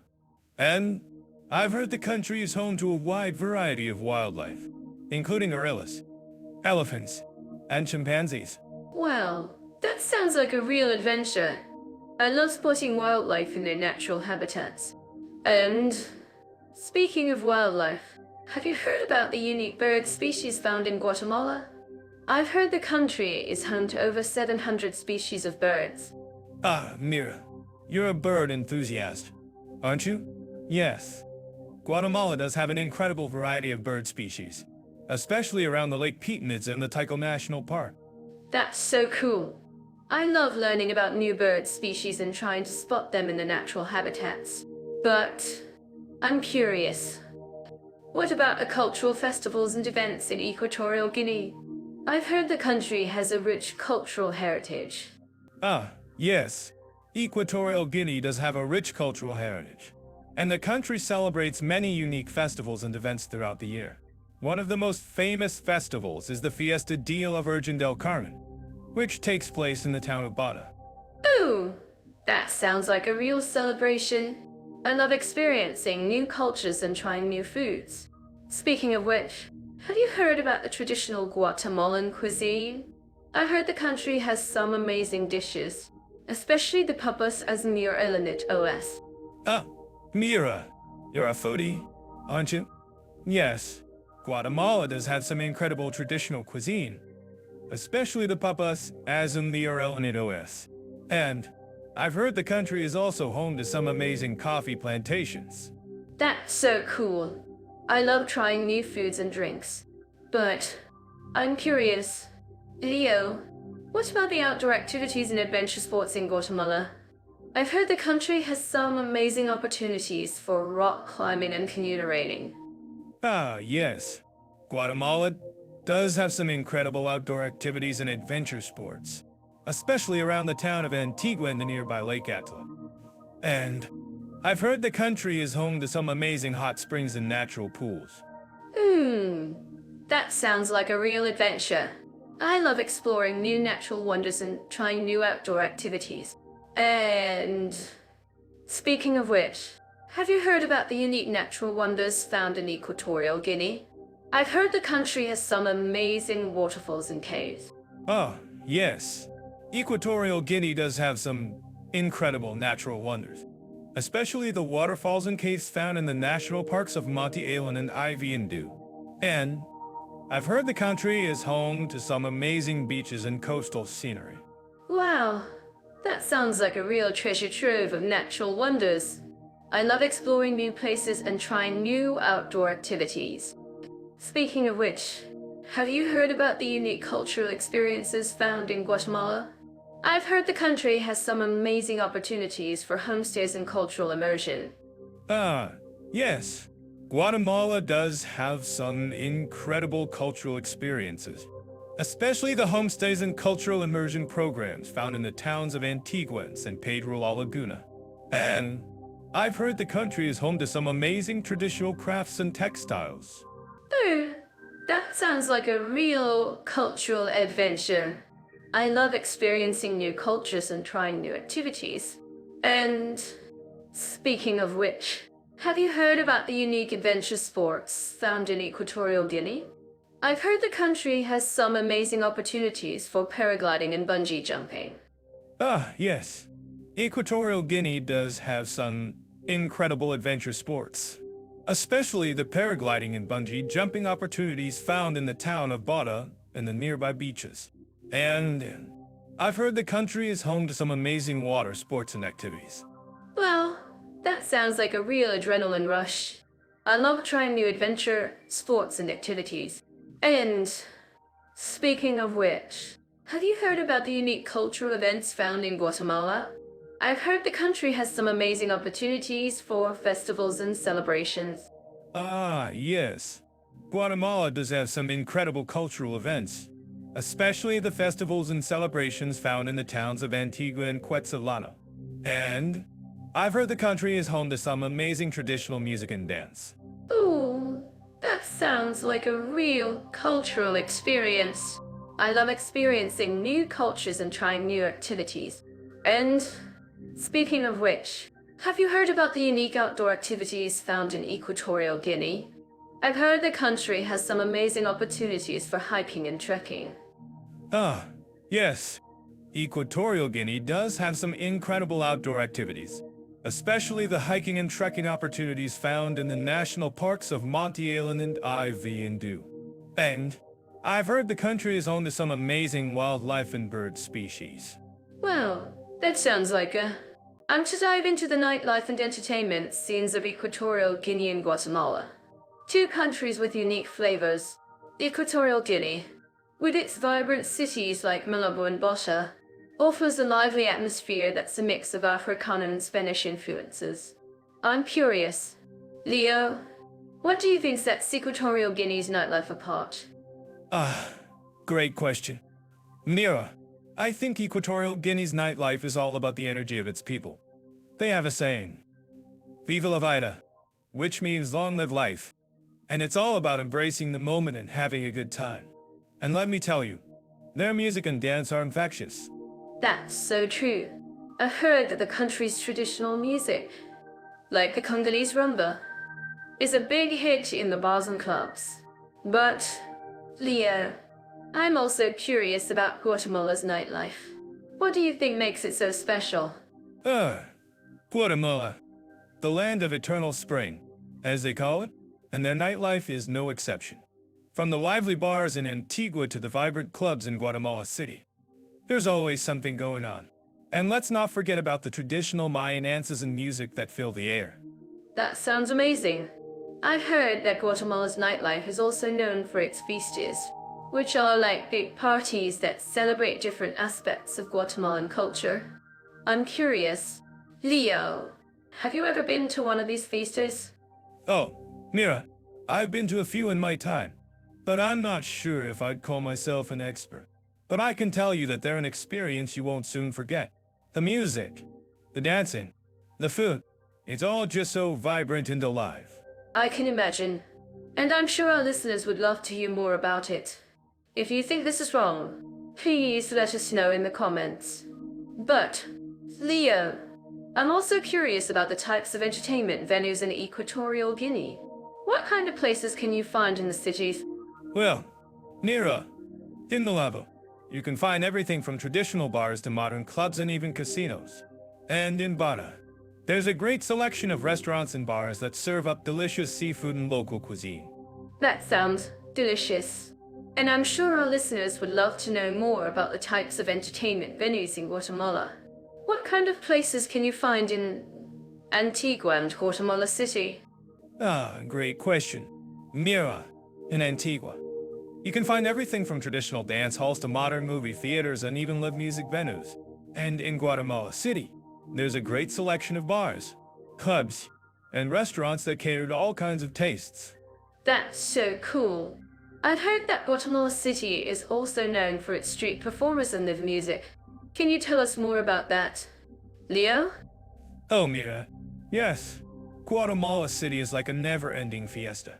Everywhere you look, there's someone playing music or performing a dance. It's truly an experience you won't soon forget. I can imagine. And I'm sure our listeners would love to hear more about it. If you think this is wrong, please let us know in the comments. But, Leo, I'm also curious about the types of events that take place in Equatorial Guinea. What kind of festivals and celebrations can you find in the country? Well, Mira, in Equatorial Guinea, you can find everything from traditional festivals like the Festival of the Virgin of Nutritional Ascension to modern events like concerts and cultural festivals. That sounds amazing. And I'm sure our listeners would love to know more about it. If you think this is wrong, please let us know in the comments. But I'm also curious about the types of events that take place in Guatemala. What kind of festivals and celebrations can you find in the country? Great question.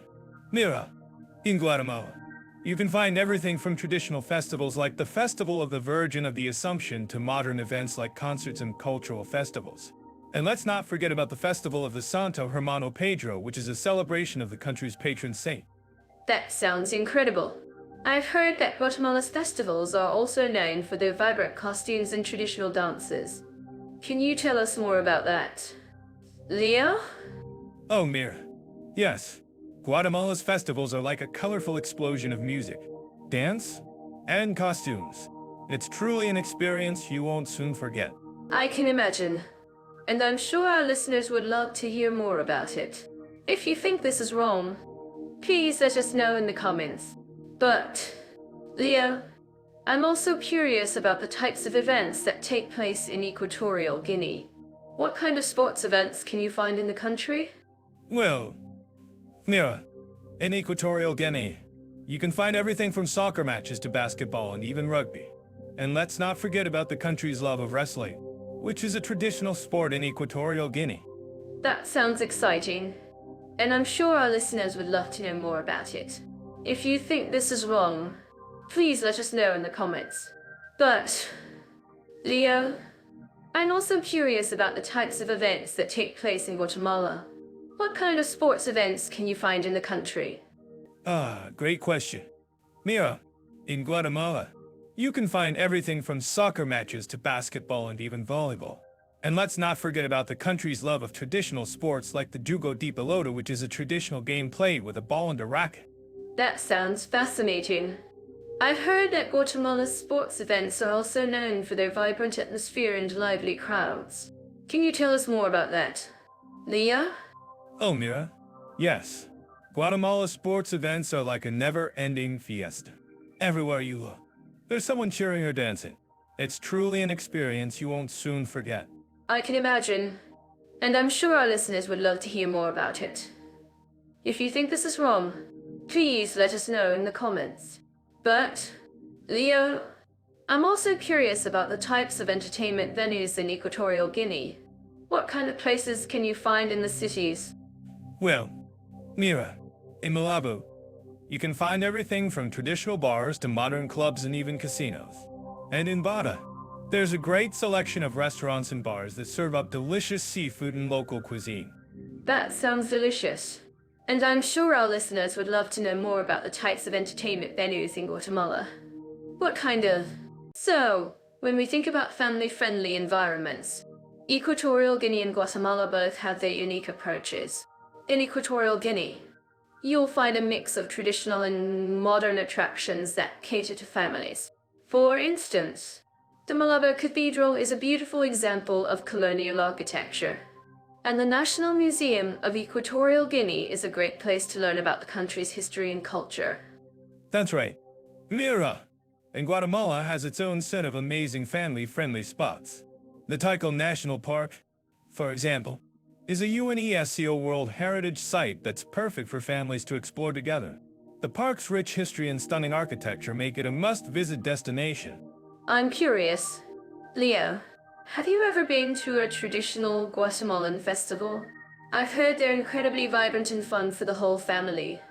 Actually, Mira, I have been to a traditional Guatemalan festival, and it was an incredible experience. The colors, the music, the dancing, it's truly a spectacle to behold. And the best part is that it's a great way for families to come together and experience the local culture. That sounds amazing. And in Equatorial Guinea, you can experience the local culture through the traditional dances and music. The country's rich history and cultural heritage make it a fascinating place to visit. Absolutely. And both countries have a strong focus on family and community. In Equatorial Guinea, you'll find many families living in close-knit communities where everyone looks out for one another. And in Guatemala, the concept of family is deeply ingrained in the culture, where family is at the center of everything. I'm actually curious about what our listeners think about this. Do you think that the emphasis on family and community in these countries is a key factor in their family-friendly environments? That's a great question. Mira, I think it's definitely a contributing factor. When families feel supported and connected to their community, it creates a sense of belonging and security that's essential for children to thrive. And speaking of children, what do you think about the educational systems in these countries? In Equatorial Guinea, education is highly valued, and there are many programs in place to support children's learning. Yes. The educational systems in both countries are definitely worth exploring. In Guatemala, for example, there are many schools and programs that focus on bilingual education, which helps children learn both Spanish and indigenous languages. That's fascinating. And in Equatorial Guinea, there are many initiatives to improve access to education, particularly in rural areas. Exactly. And I think that's a great example of how these countries are working to address the challenges they face and provide better opportunities for their children. If you think this is wrong, please let us know in the comments. But I think that it's great to see these countries prioritizing education and family-friendly environments. Absolutely. And I think that's something that we can all learn from. By prioritizing education and family, we can create a more supportive and nurturing environment for our children to grow and thrive. And finally, let's talk about some of the fun activities that families can enjoy together in these countries. In Equatorial Guinea, you can visit the beautiful beaches and try your hand at surfing or paddle boarding. That sounds like a blast. Mira! And in Guatemala, there are many opportunities for outdoor activities like hiking and biking. The country's stunning natural beauty makes it a paradise for outdoor enthusiasts. I'm certain that our listeners living in these countries would agree with me that the natural beauty of Equatorial Guinea and Guatemala is truly breathtaking. Absolutely. And I think that's something that we can all appreciate, regardless of where we're from. The natural beauty of these countries is a reminder of the importance of preserving our environment and protecting our planet for future generations. So, let's talk about Equatorial Guinea, shall we? I'm curious. Leo, have you ever heard of the country's vibrant LGBT community? Ah, Mira. You know, I'm always up for a challenge. As a matter of fact, I was researching Equatorial Guinea's LGBT rights, and I found some interesting information. The country has made significant progress in recent years, with a growing number of pride events and increased visibility for the LGBT community. Wow, that's amazing. I'm glad to hear that. But, of course, there's still a long way to go. I mean, the country's laws and social attitudes towards LGBT individuals are still quite conservative. What do you think our listeners in Equatorial Guinea would say about this? Well, I think it's essential to note that the government has taken steps to address LGBT rights, but more needs to be done. In fact, the country has ratified several international human rights treaties, including the Universal Declaration of Human Rights, which guarantees equality and non-discrimination. That's great to hear. But, as we all know, laws are just the starting point. Social acceptance and inclusivity are just as important. Have you heard about the Ghanaian model of inclusivity? Leo? It's all about embracing diversity and promoting tolerance. Ah, yes, I've heard of it. The Ghanaian model is all about creating a welcoming environment for LGBT individuals and promoting understanding and acceptance. And, interestingly, Equatorial Guinea has been inspired by this model, with some organizations working to promote LGBT rights and inclusivity. I'm so glad to hear that. As a community, we should always strive to be more inclusive and accepting. And I'm sure our listeners would agree with me on this. But what about Guatemala? How does it compare to Equatorial Guinea in terms of LGBT-friendly atmosphere? Ah, Guatemala is a fascinating country. While it has made significant progress in recent years, the country still faces many challenges when it comes to LGBT rights. However, the Guatemalan LGBT community is incredibly resilient and has made great strides in promoting visibility and inclusivity. That's wonderful to hear. I'm sure our listeners in Guatemala would appreciate the recognition. And I'm curious, Leo, what do you think is the most significant challenge facing LGBT individuals in Guatemala? Well, I think it's the deep-seated social and cultural attitudes that still prevail in the country. Many Guatemalans hold conservative views on LGBT issues, and this can make it difficult for LGBT individuals to feel safe and accepted. I see what you mean. But, as we always say, love is love, and we should always strive to promote inclusivity and acceptance. And I'm sure our listeners would agree with me on this. In fact, I'm certain that our listeners living in Guatemala would agree with me that the country's vibrant LGBT community is a source of inspiration and hope. Absolutely. Mira! And I think it's essential to recognize the incredible work being done by LGBT organizations in Guatemala. They're working tirelessly to promote visibility, inclusivity, and acceptance, and it's paying off. That's wonderful to hear. And I'm sure our listeners would love to hear more about the work being done by these organizations. Perhaps we can invite some of them on the show to share their stories and experiences. That's a great idea. Mira, and I think it would be fantastic to have a special episode dedicated to LGBT rights in both Equatorial Guinea and Guatemala. We could explore the similarities and differences between the two countries and highlight the incredible work being done by LGBT organizations in both nations. I love that idea, Leo.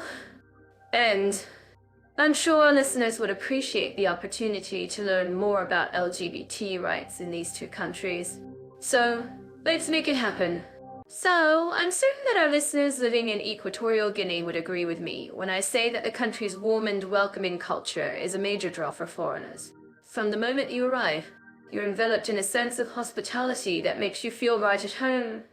And I'm not just talking about the delicious local cuisine, although, let's be real, who wouldn't love a good plate of fufu? Oh.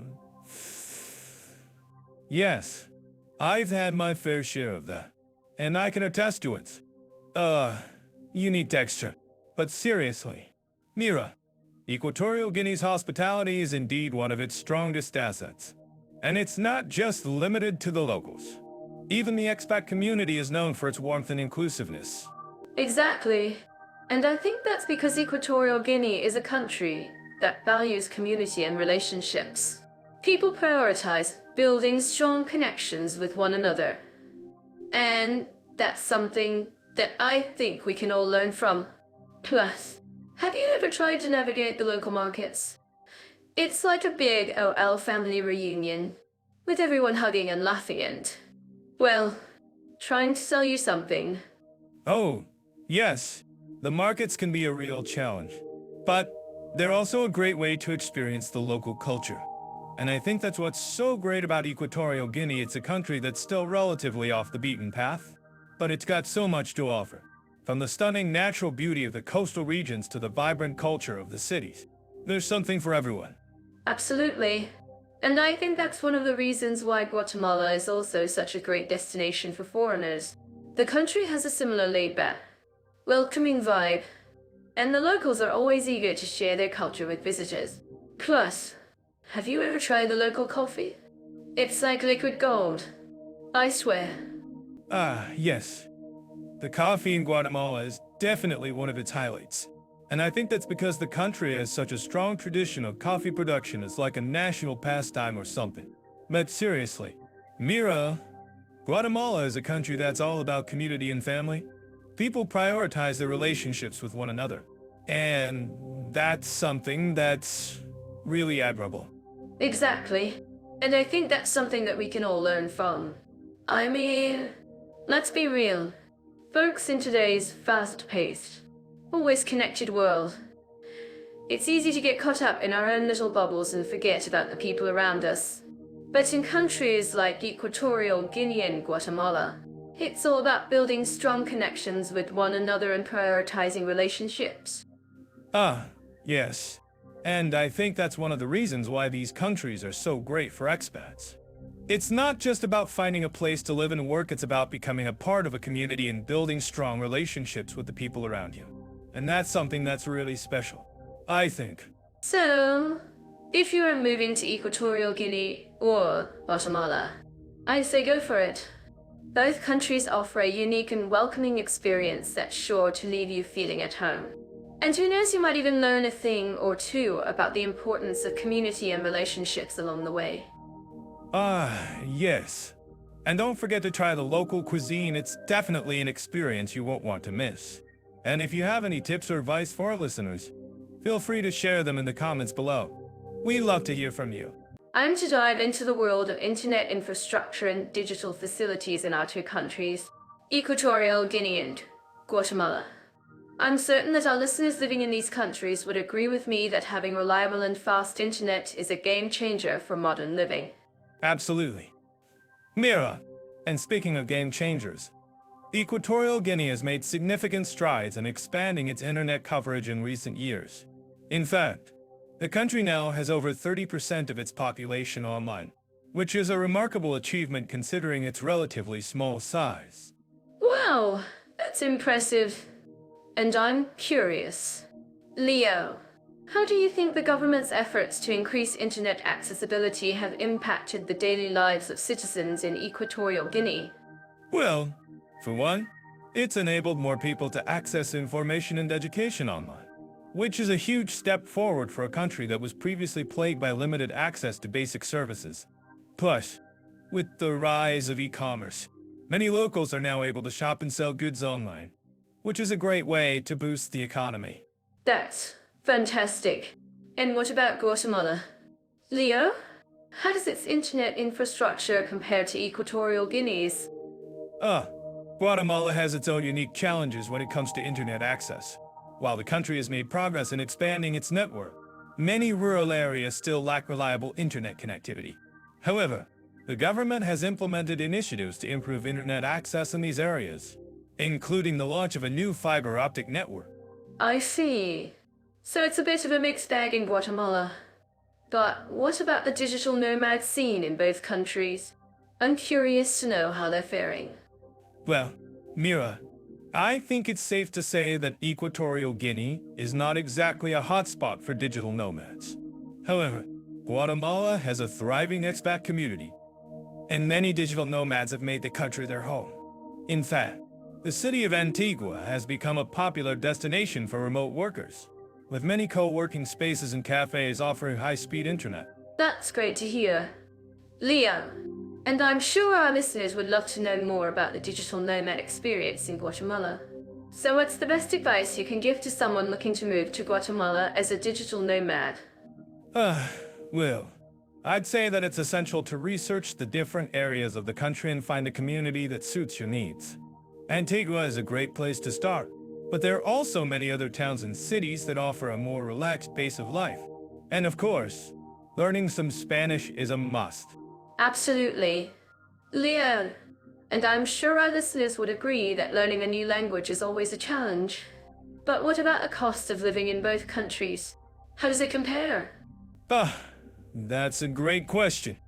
Mira, while both countries have their own unique cost of living, I'd say that Equatorial Guinea is generally more expensive than Guatemala.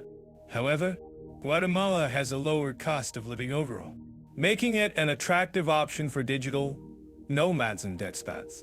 I see. So it's a trade-off between the two countries. But what about the tech scene in both countries? Are there any notable startups or innovations that we should know about? Yes. Equatorial Guinea has a growing tech scene, with many startups focused on fintech and e-commerce. And in Guatemala, there are several innovative companies working on projects such as sustainable energy and agricultural technology.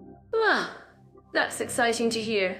Leo, and I'm sure our listeners would love to know more about these startups and innovations. So what's the best way for our listeners to stay up to date with the latest developments in the tech scene in both countries? Well, I'd recommend following local tech news outlets and social media channels to stay informed. And of course, attending conferences and events is always a great way to network and learn about the latest trends and innovations. That's great advice. Leo!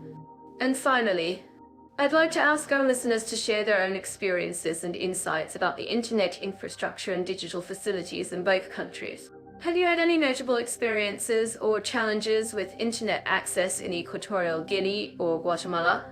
Well, Mira, I think it's safe to say that our listeners have a lot to share on this topic, and I'm sure we'll hear some interesting stories and experiences in the comments section below. Absolutely.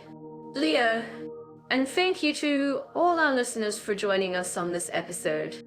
Don't forget to like and subscribe for more episodes on international comparisons and cultural insights. And don't forget to follow us on social media for more updates and behind-the-scenes content. Until next time, adios, amigos. Shopping in Equatorial Guinea can be a real adventure, with bustling markets offering a wide range of local goods. Leo, have you ever ventured into the markets in Malabo?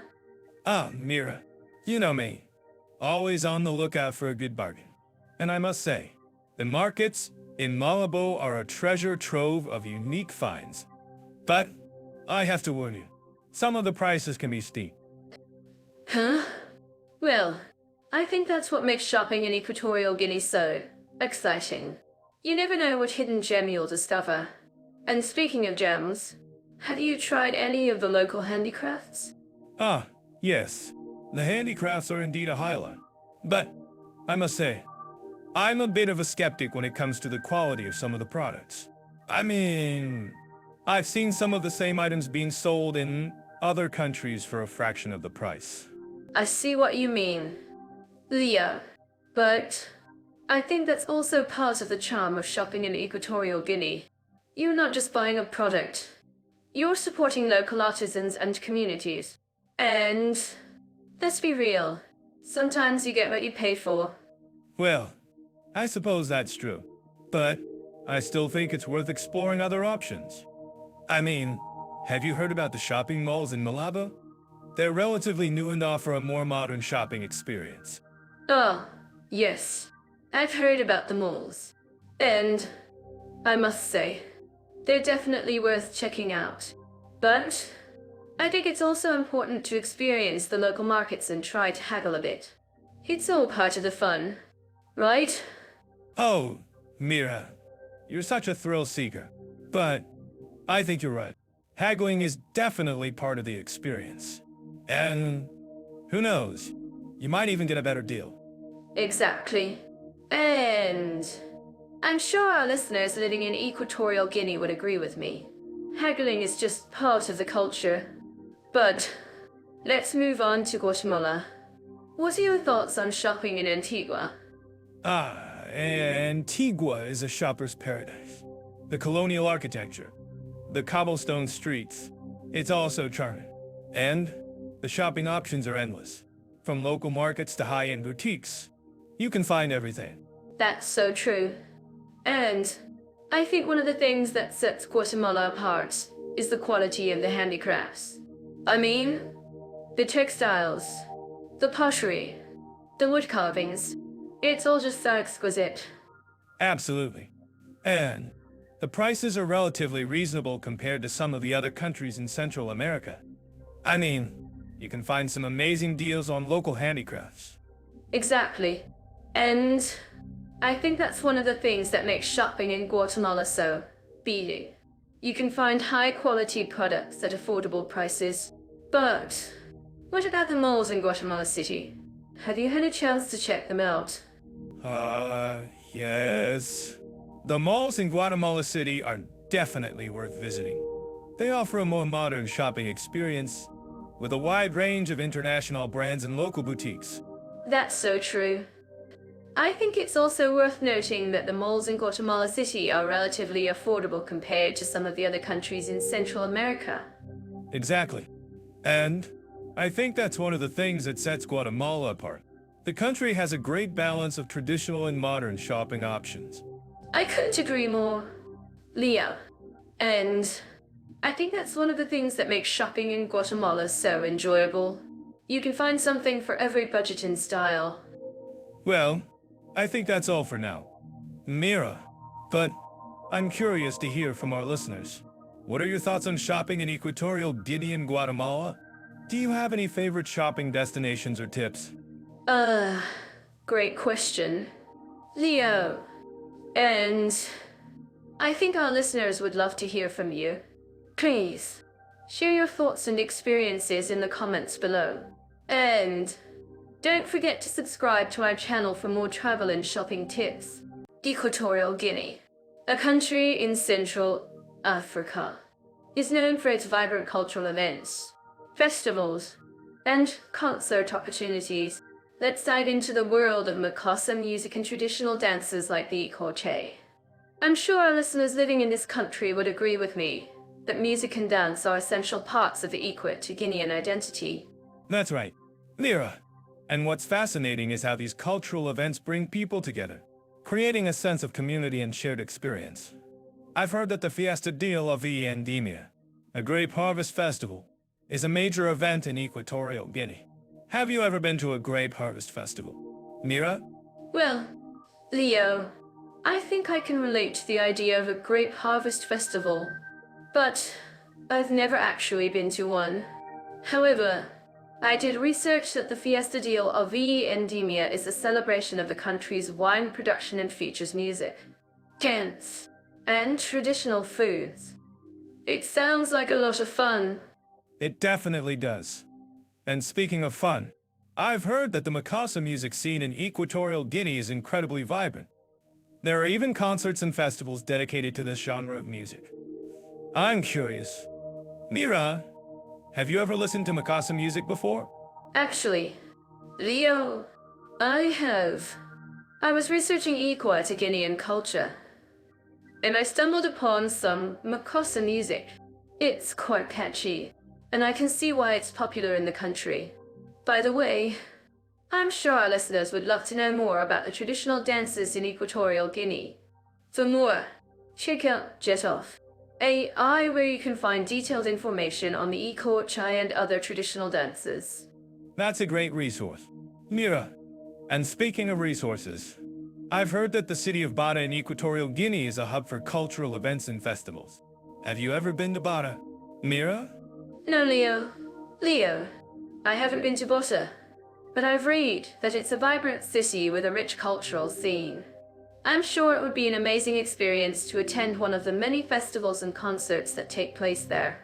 Perhaps one day I'll get to visit and experience it firsthand. That would be fantastic. Mira, and I'm sure our listeners would love to hear about your experiences when you do visit. In the meantime, let's move on to Guatemala, a country in Central America known for its rich cultural heritage. The traditional dances of Guatemala, such as the rabinel and the cholo, are truly breathtaking. I completely agree. Leo, the traditional dances of Guatemala are not only beautiful, but also carry deep cultural significance. I've heard that the rabinel, for example, is a dance that tells the story of the Maya people's struggle for independence. It's a powerful and moving experience to watch. Yes, it is. And speaking of powerful experiences, I've heard that the Festival del Agua del Diablo, a festival that celebrates the burning of the devil, is a major event in Guatemala. Have you ever been to a festival like this, Mira? Actually, Leo, I have been to a festival similar to the Festival del Agua del Diablo. It was a fun and lively experience. And I'm sure our listeners would agree that festivals like this are an essential part of cultural celebrations. Absolutely. Mira, and speaking of cultural celebrations, I've heard that the city of Antigua in Guatemala is a hub for cultural events and festivals. Have you ever been to Antigua? Mira? No, Leo, I haven't been to Antigua, but I've read that it's a beautiful city with a rich cultural scene. I'm sure it would be an amazing experience to attend one of the many festivals and concerts that take place there. Perhaps one day I'll get to visit and experience it firsthand. That would be fantastic. Mira, and I'm sure our listeners would love to hear about your experiences when you do visit. These insights could have been possible without Jetov, AI, by referring to cultural trends. But it's always good to have a resource like Jetov to guide us. Absolutely. Leo, and speaking of resources, I think it's time for us to wrap up this topic.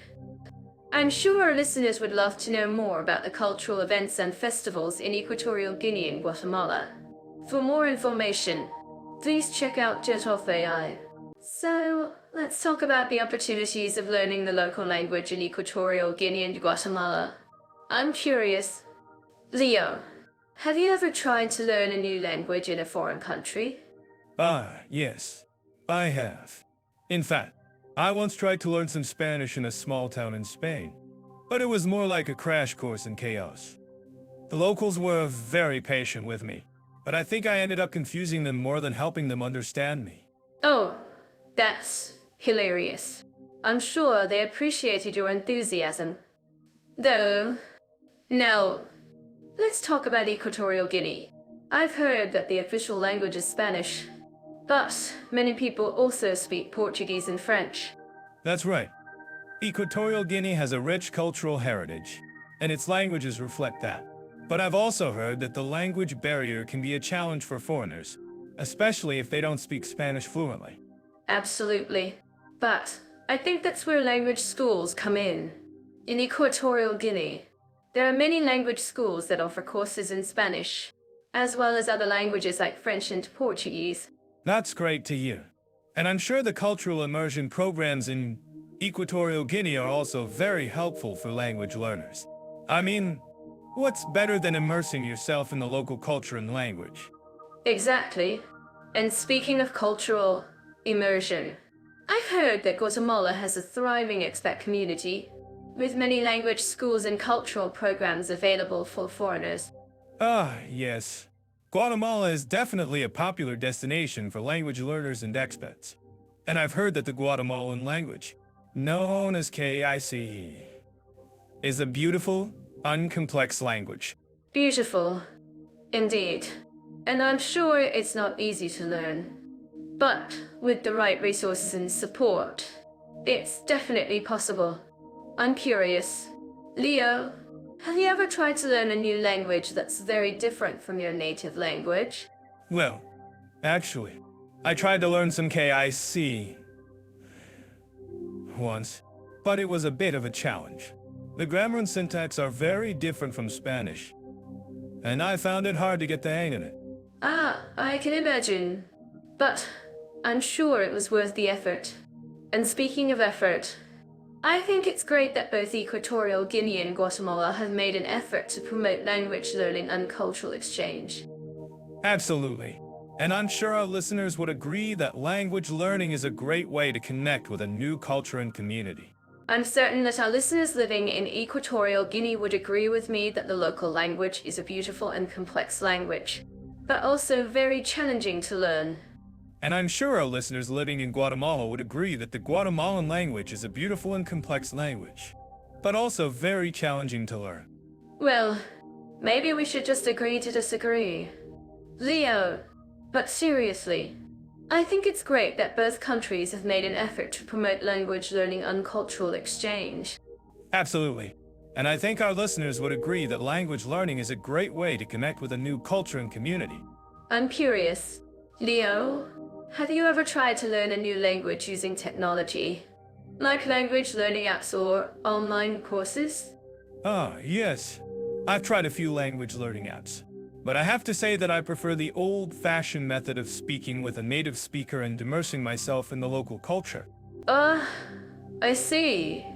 Well, I think technology can be a great tool for language learning, but it's not a substitute for real-life experience and interaction with native speakers. Absolutely. And I think our listeners would agree that language learning is a journey, not a destination. Well, I think that's all the time we have for today. Thanks for joining me on this conversation about language learning in Equatorial Guinea and Guatemala. Thanks for having me, Vera. And thanks to our listeners for tuning in. Don't forget to like and subscribe for more episodes on language learning and cultural exchange. So, Equatorial Guinea, a country that's not exactly on the radar for many travelers, including women. I'm sure our listeners living in this country would agree with me that safety is a top concern. Indeed. Mira, safety is a major issue, especially for women. I've heard of instances where women have been harassed or even attacked while walking alone at night. It's not exactly the most welcoming place for solo female travelers. That's right. And it's not just the statistics that are concerning. I read about cases where women have been subjected to verbal abuse or catcalling in public spaces. It's a really uncomfortable environment for anyone, let alone women. And it's not just the urban areas. Mira, even in the smaller towns and rural areas, women can face harassment and intimidation. It's a really entrenched problem that needs to be addressed. I'm curious. Leo, have you heard of any community initiatives or organizations that are working to improve safety for women in Equatorial Guinea? Actually, Mira, I've come across a few organizations that are working to promote women's rights and safety. There's a group called the Association of Women of Equatorial Guinea that's doing some great work to empower women and promote gender equality. That's fantastic. And I'm sure our listeners would be interested in learning more about these organizations. I'm going to make sure to add a link to them in the show notes. And it's not just about the organizations. Mira, I've also heard that some local communities are starting to take steps to improve safety for women. For example, some villages have started to establish women-only patrols to help keep women safe at night. Wow, that's really impressive. I'm sure our listeners would love to hear more about that.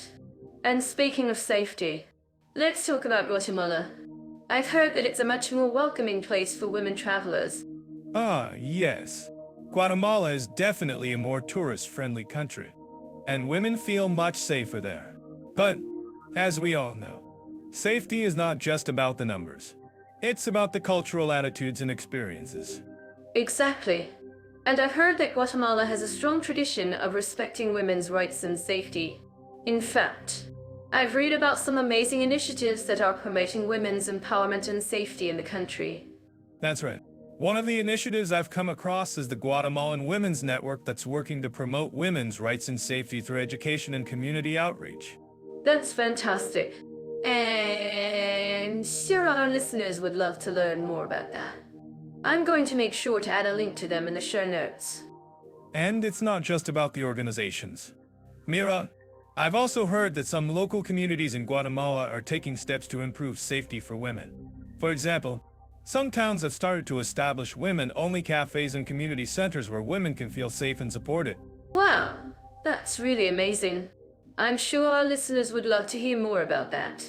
And speaking of community initiatives, I'm curious. Leo, have you heard of any similar initiatives in Equatorial Guinea? Actually, Mira, I've come across a few initiatives that are working to promote women's safety and empowerment in Equatorial Guinea. There's a group called the Equatorial Guinea Women's Association that's doing some great work to promote women's rights and safety. That's fantastic. And I'm sure our listeners would be interested in learning more about these initiatives. I'm going to make sure to add a link to them in the show notes. And it's not just about the initiatives. Mira, I think it's also worth noting that both countries have a long way to go in terms of promoting women's safety and empowerment. But, as we all know, progress is a journey, not a destination. Absolutely. And I think it's great that we're having this conversation. I'm sure our listeners will find it really informative and helpful. And who knows? Maybe one day we'll see a major shift in the way women are treated in both countries. A girl can dream. Right. Indeed, she can. And I'm sure our listeners will be cheering her on along the way. Dive into the fascinating world of legal systems, individual rights, and freedoms in Equatorial Guinea and Guatemala. I'm curious. Leo, have you ever wondered how these countries compare in terms of their judicial frameworks? Actually, Mira, I was just reading about the Equatorial Guinean Constitution, which guarantees several fundamental rights, including freedom of speech, assembly, and the press. But, of course, the devil's in the details, right? Exactly. And that's what I love about this topic. We get to explore the nuances of each country's legal system. In Equatorial Guinea, for instance, the judicial branch is relatively weak, and the executive branch has significant influence over the judiciary. How does that compare to Guatemala? Leo? Well, Guatemala has a more robust judicial system, with a stronger tradition of judicial independence. But, interestingly, both countries have been criticized for human rights abuses, particularly in the areas of freedom of expression and assembly. That's a great point. Leo, I'm actually curious about what our listeners think about this. Do you think that, despite these criticisms, both countries are making progress in terms of protecting individual rights and freedoms? That's a tough question. I think it's fair to say that both countries have a long way to go, but at least they're acknowledging the importance of human rights. I mean, Equatorial Guinea has even signed several international human rights treaties, which is a positive step. Absolutely. Leo, and speaking of positive steps, Guatemala has made significant strides in terms of judicial reform, particularly in the area of combating corruption. Have you come across any notable cases or initiatives in Guatemala? Leo? Yes. There was a major corruption scandal involving the former president, Otto Pérez Molina, which led to widespread protests and demands for justice. It was a really significant moment for Guatemala's judicial system. Well, that's fascinating. I'm sure our listeners would love to hear more about that. Leo, can you tell us a bit more about the context and how the judicial system responded? Sure thing. Mira. So, the scandal involved a massive customs corruption scheme, which lead to the resignation of the president and several high-ranking officials. The judicial system was able to respond effectively, thanks in part to a strong civil society and a robust media. That's incredible. Leo, and I'm sure our listeners are wondering how Equatorial Guinea's judicial system compares in terms of its ability to combat corruption. Have you come across any notable cases or initiatives in Equatorial Guinea? Leo? Actually, I was just reading about a case involving the former vice president, Teodoro Unima Obiang Mandu, who was accused of embezzlement and money laundering. The case is still ongoing, but it's a great example of the judicial system's efforts to hold high-ranking officials accountable. Wow, that's a great example. Leo, and I'm sure our listeners would love to hear more about the context and how the judicial system responded. Can you tell us a bit more about the case and the challenges that the judicial system faced? Sure thing, Mira. So, the case involves allegations of embezzlement and money laundering, which were uncovered by a team of investigators. The judicial system has been working to bring the accused to justice, but it's been a challenging process due to the high level of corruption and influence peddling in the country. I see.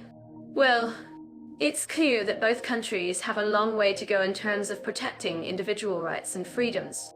But, at least, they're acknowledging the importance of human rights in taking steps to address these issues. Absolutely, Mira.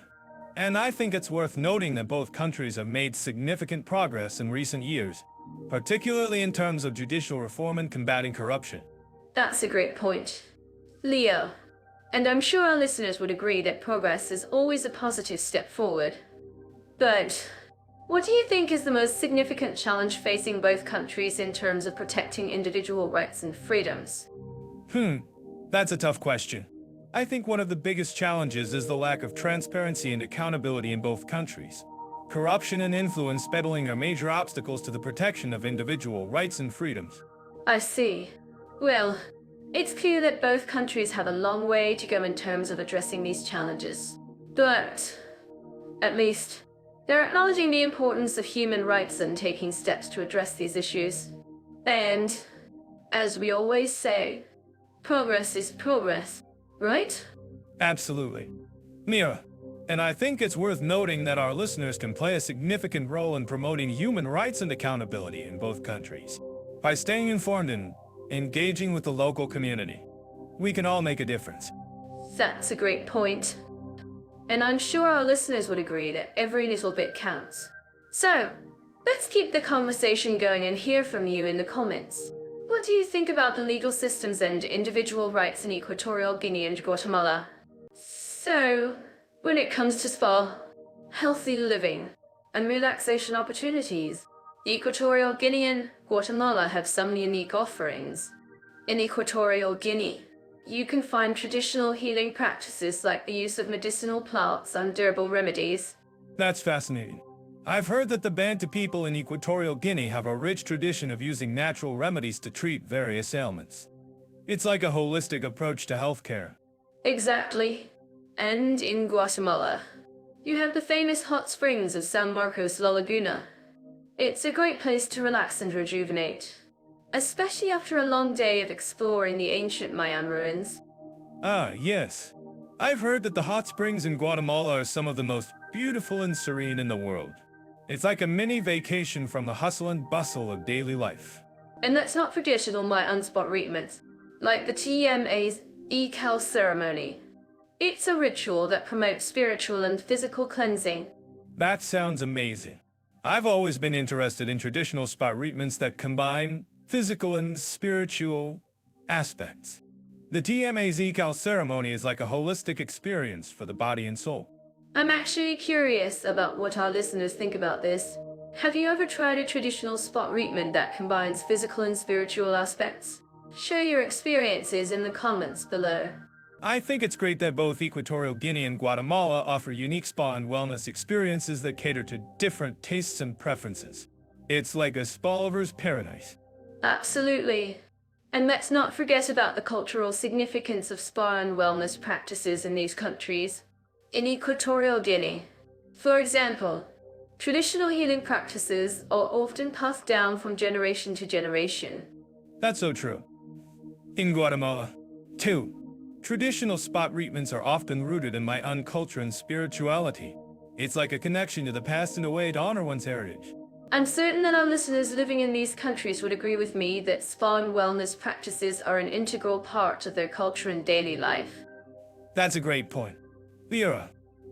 And I think it's wonderful that both countries are embracing their traditional spa and wellness practices while also modernizing them to cater to international visitors. Exactly. And speaking of modernization, have you noticed that many spas and wellness centers in both countries are now offering a range of international spa treatments, like massages and facials? Ah, yes. It's like a fusion of traditional and modern spa practices. I think it's great that visitors can experience both the local culture and international spa treatments. I completely agree. And let's not forget about the beautiful natural scenery in both countries. In Equatorial Guinea, for example, you can find stunning beaches and tropical forests. That's true. In Guatemala, too, you can find breathtaking natural scenery, like the Lake Atlant and the surrounding volcanic landscape. I'm actually planning a spa and wellness retreat in one of these countries. Do you have any recommendations for the best spa resorts or wellness centers in Equatorial Guinea and Guatemala? Ah, that's a great idea. Mira, I think it would be wonderful to experience the unique spa and wellness offerings in both countries firsthand. I completely agree. And let's wrap up this topic by saying that both Equatorial Guinea and Guatemala offer a range of spa, healthy living, and relaxation opportunities that cater to the different tastes and preferences. Absolutely. And I think it's wonderful that we can experience the unique spa and wellness practices of both countries while also modernizing them to cater to international visitors. Well, next topic. Thanks for joining us on this journey of discovery and exploration. Don't forget to subscribe to our podcast and follow us on social media for more exciting content. And don't forget to share your thoughts and experiences with us in the comments below. We love hearing from our listeners and responding to their questions and concerns. So, Equatorial Guinea has a complex history with various influences on its spiritual landscape. I'm curious, Leo, what do you think sets it apart from other countries in terms of religious and spiritual needs? Well, Mira, Equatorial Guinea has a unique blend of traditional and modern spirituality, with a mix of indigenous, Christian, and Islamic influences. The country's spiritual landscape is quite diverse. I'm sure our listeners living in Equatorial Guinea would agree that it's fascinating to experience this blend of cultures. That's a great point. Leo, and speaking of cultures, did you know that Equatorial Guinea has a strong tradition of ancestor worship? I'm actually curious about what our listeners think about this practice. Do you think it's something that should be respected and preserved? Ah, yes. Ancestor worship is a significant aspect of Equatorial Guinean culture. I think it's essential to recognize and respect the cultural heritage of a country, even if it differs from our own. By acknowledging and learning from these traditions, we can foster greater understanding and appreciation. I completely agree, Leo. And it's not just about respecting the culture. It's also about understanding the spiritual needs of the people. For instance, in Equatorial Guinea, many people turn to traditional healers for spiritual guidance and healing. I'm wondering, Leo, have you ever encountered a traditional healer in your travels? Ah, yes. I have had the opportunity to meet a traditional healer in Equatorial Guinea. It was a fascinating experience, and I was struck by the depth of their knowledge and understanding of traditional medicine. I think it's essential to recognize the value of these traditional healers and the role they play in the spiritual lives of the people. That's so cool. Leo, and speaking of traditional healers, did you know that in Equatorial Guinea, there are many communities that still practice traditional healing rituals? I'm actually curious about what our listeners think about these rituals. Do you think they should be preserved and respected? Ah, yes. Traditional healing rituals are an essential part of Equatorial Guinean culture. I think it's crucial to recognize the value of these rituals and the role they play in maintaining community health and well-being. By preserving and respecting these traditions, we can foster greater understanding and appreciation of the cultural heritage of Equatorial Guinea. I completely agree, Leo. And it's not just about preserving traditions. It's also about creating opportunities for spiritual growth and development. In Equatorial Guinea, there are many Christian communities that are actively engaged in missionary work and evangelism. I'm wondering, Leo, have you ever encountered any Christian missionaries in your travels?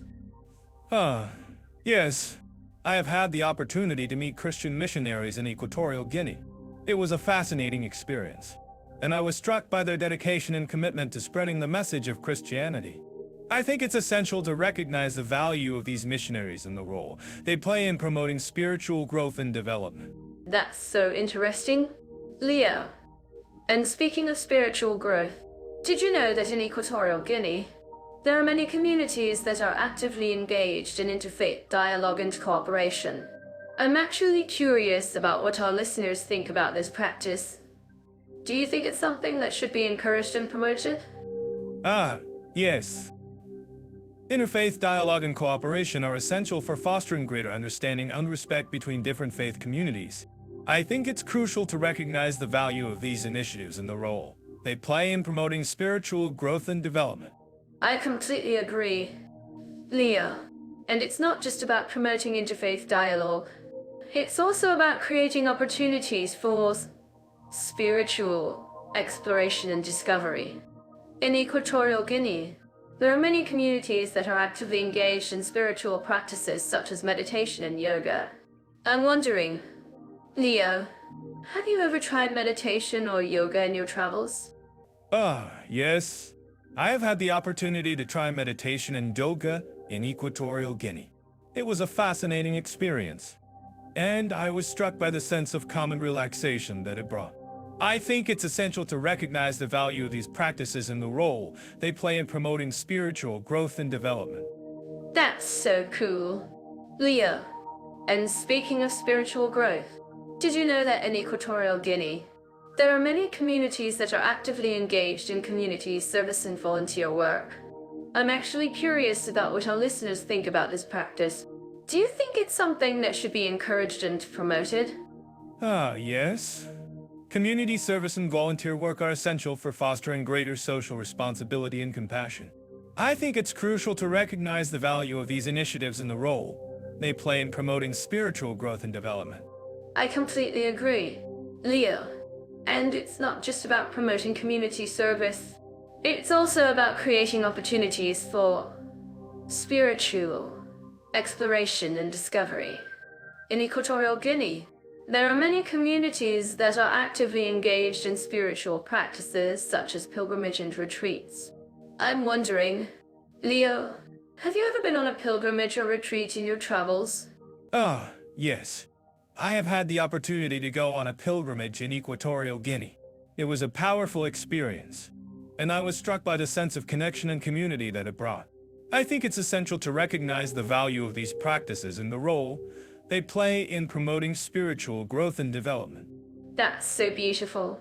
Leo, and speaking of spiritual growth, did you know that in Equatorial Guinea, there are many communities that are actively engaged in intergenerational learning and knowledge sharing?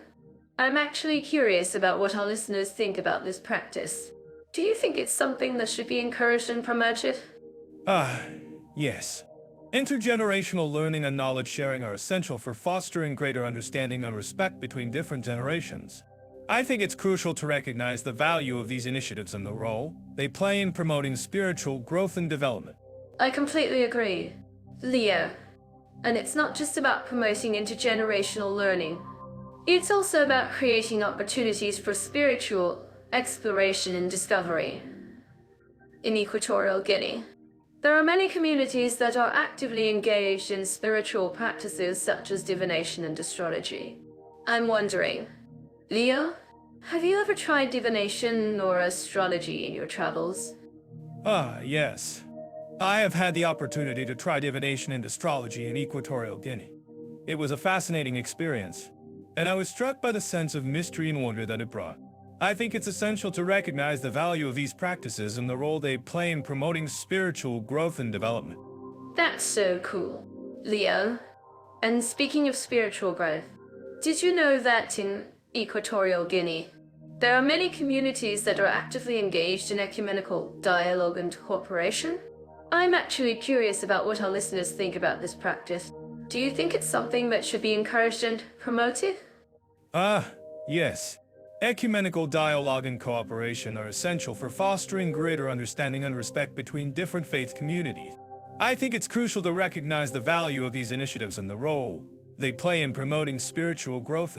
So, let's talk about social equality, respect for minorities, and diversity in Equatorial Guinea and Guatemala. Two countries that might not be at the top of your mind when about these values. But trust me, they're worth exploring. That's right. Mira, Equatorial Guinea, a small country in Central Africa, has made significant strides in promoting social equality and respect for minorities. In fact, they've even implemented a quota system to ensure that women and minority groups have a fair representation in government. Wow, that's impressive. And Guatemala, a country in Central America, has a rich cultural heritage that celebrates diversity, from the indigenous Mayan communities to the Afro-Guatemalan population. Guatemala is a melting pot of cultures. Exactly. And both countries have faced their share of challenges in promoting social equality. In Equatorial Guinea, there have been reports of corruption and human rights abuses, particularly against minority groups. Yes, and in Guatemala, there have been concerns about violence against women and LGBTQ individuals. But, as we always say, you can't solve a problem without acknowledging it first. Right. And that's exactly what both countries are doing. They're acknowledging the issues and working towards solutions. In Equatorial Guinea, for example, there's a growing movement towards greater transparency and accountability in government. That's great to hear. And in Guatemala, there are many grassroots efforts to promote social equality and respect for minorities, from community-led initiatives to promote indigenous rights to organizations working to combat violence against women. Yes. And I'm sure our listeners living in Equatorial Guinea and Guatemala would agree that these efforts are crucial in promoting social harmony and equality. Absolutely. And it's not just about the government or organizations. It's about individual actions too. We can all make a difference by being more aware of our own biases and prejudices. Exactly. And that's why I always say, be kind to others, and they'll be kind to you. It's a simple principle, but it makes a big difference. Well, I'm curious about what our listeners think about this. Do you think that social equality and respect for minorities are more important in Equatorial Guinea or Guatemala? Well, I think that's a tough one. Both countries have their own unique challenges and strengths. But if I had to pick, I'd say that Guatemala has a bit of an edge when it comes to promoting social equality and respect for minorities. Why is that? Well, Guatemala has a rich cultural heritage that celebrates diversity. From the Mayan communities to the Afro-Guatemalan population, Guatemala is a melting pot of cultures. And that diversity is something to be proud of. Absolutely. And I think that's something that Equatorial Guinea can learn from. By embracing their own cultural diversity and promoting social equality, Equatorial Guinea can become an even more inclusive and harmonious society. Exactly. And that's why I always say, diversity is not a weakness. It's a strength. By embracing our differences, we can create a more vibrant and inclusive society. Well, that's all for now. If you have any thoughts or comments, please let us know in the comments section below. And don't forget to like and subscribe for more content like this. And remember, social equality and respect for minorities are not just ideals. They're realities that we can create together. Thanks for listening, and we'll catch you in the next episode. Until next time, folks. So, let's dive into the world of taxation in Equatorial Guinea, shall we? I'm sure our listeners are curious about the tax structure in this country. Leo, what do you know about it? Yes. Equatorial Guinea's tax system is quite unique. It's based on a territorial system, which means that the country taxes its residents on non-residents alike. However, the tax rates are quite high, especially for non-residents. I'm sure our listeners in Equatorial Guinea would agree that it's not the most, shall we say, tax-friendly environment. That's a great way to put it. Leo, But seriously, how do long-term immigrants fare in terms of taxation in Equatorial Guinea? Do they have to pay taxes on their foreign earned income? Ah, that's a great question. Mira, as it turns out, long-term immigrants in Equatorial Guinea are taxed on their unearned income, but only if it's remitted to the country. However, the tax rates are quite high, and there are also various taxes on income, wealth, and capital gains. It's a bit of a complex system, to be honest. Complex indeed. And what about retirement plans in Equatorial Guinea? Do they have any social security programs or pension plans that cater to long-term immigrants? Ah, yes. Equatorial Guinea has a social security program, but it's not very comprehensive. However, there are some pension plans available, especially for government employees and private sector workers. But for long-term immigrants, it's a bit of a challenge to access these benefits. I see. So it's a bit of a mixed bag when it comes to taxation and retirement plans in Equatorial Guinea. Let's move on to Guatemala, shall we? What can you tell us about the tax structure in Guatemala? Yes. Guatemala's tax system is quite different from Equatorial Guinea's. It's based on a territorial system as well, but the tax rates are much lower.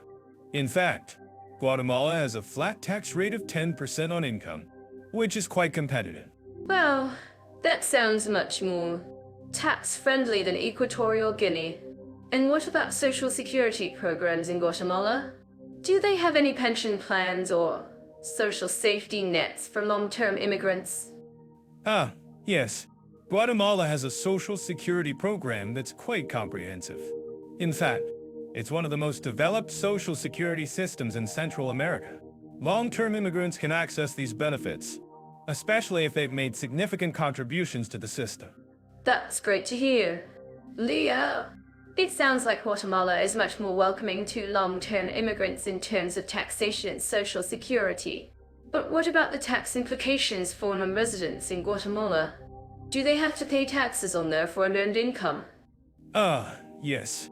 Non-residents in Guatemala are taxed on their unearned income, but only if it's remitted to the country. However, the tax rates are quite low, and there are also various tax incentives for foreign investors. I see. So it's a bit of a trade-off between the two countries. While Equatorial Guinea has a more complex tax system, Guatemala has a more comprehensive social security program. But what about our listeners?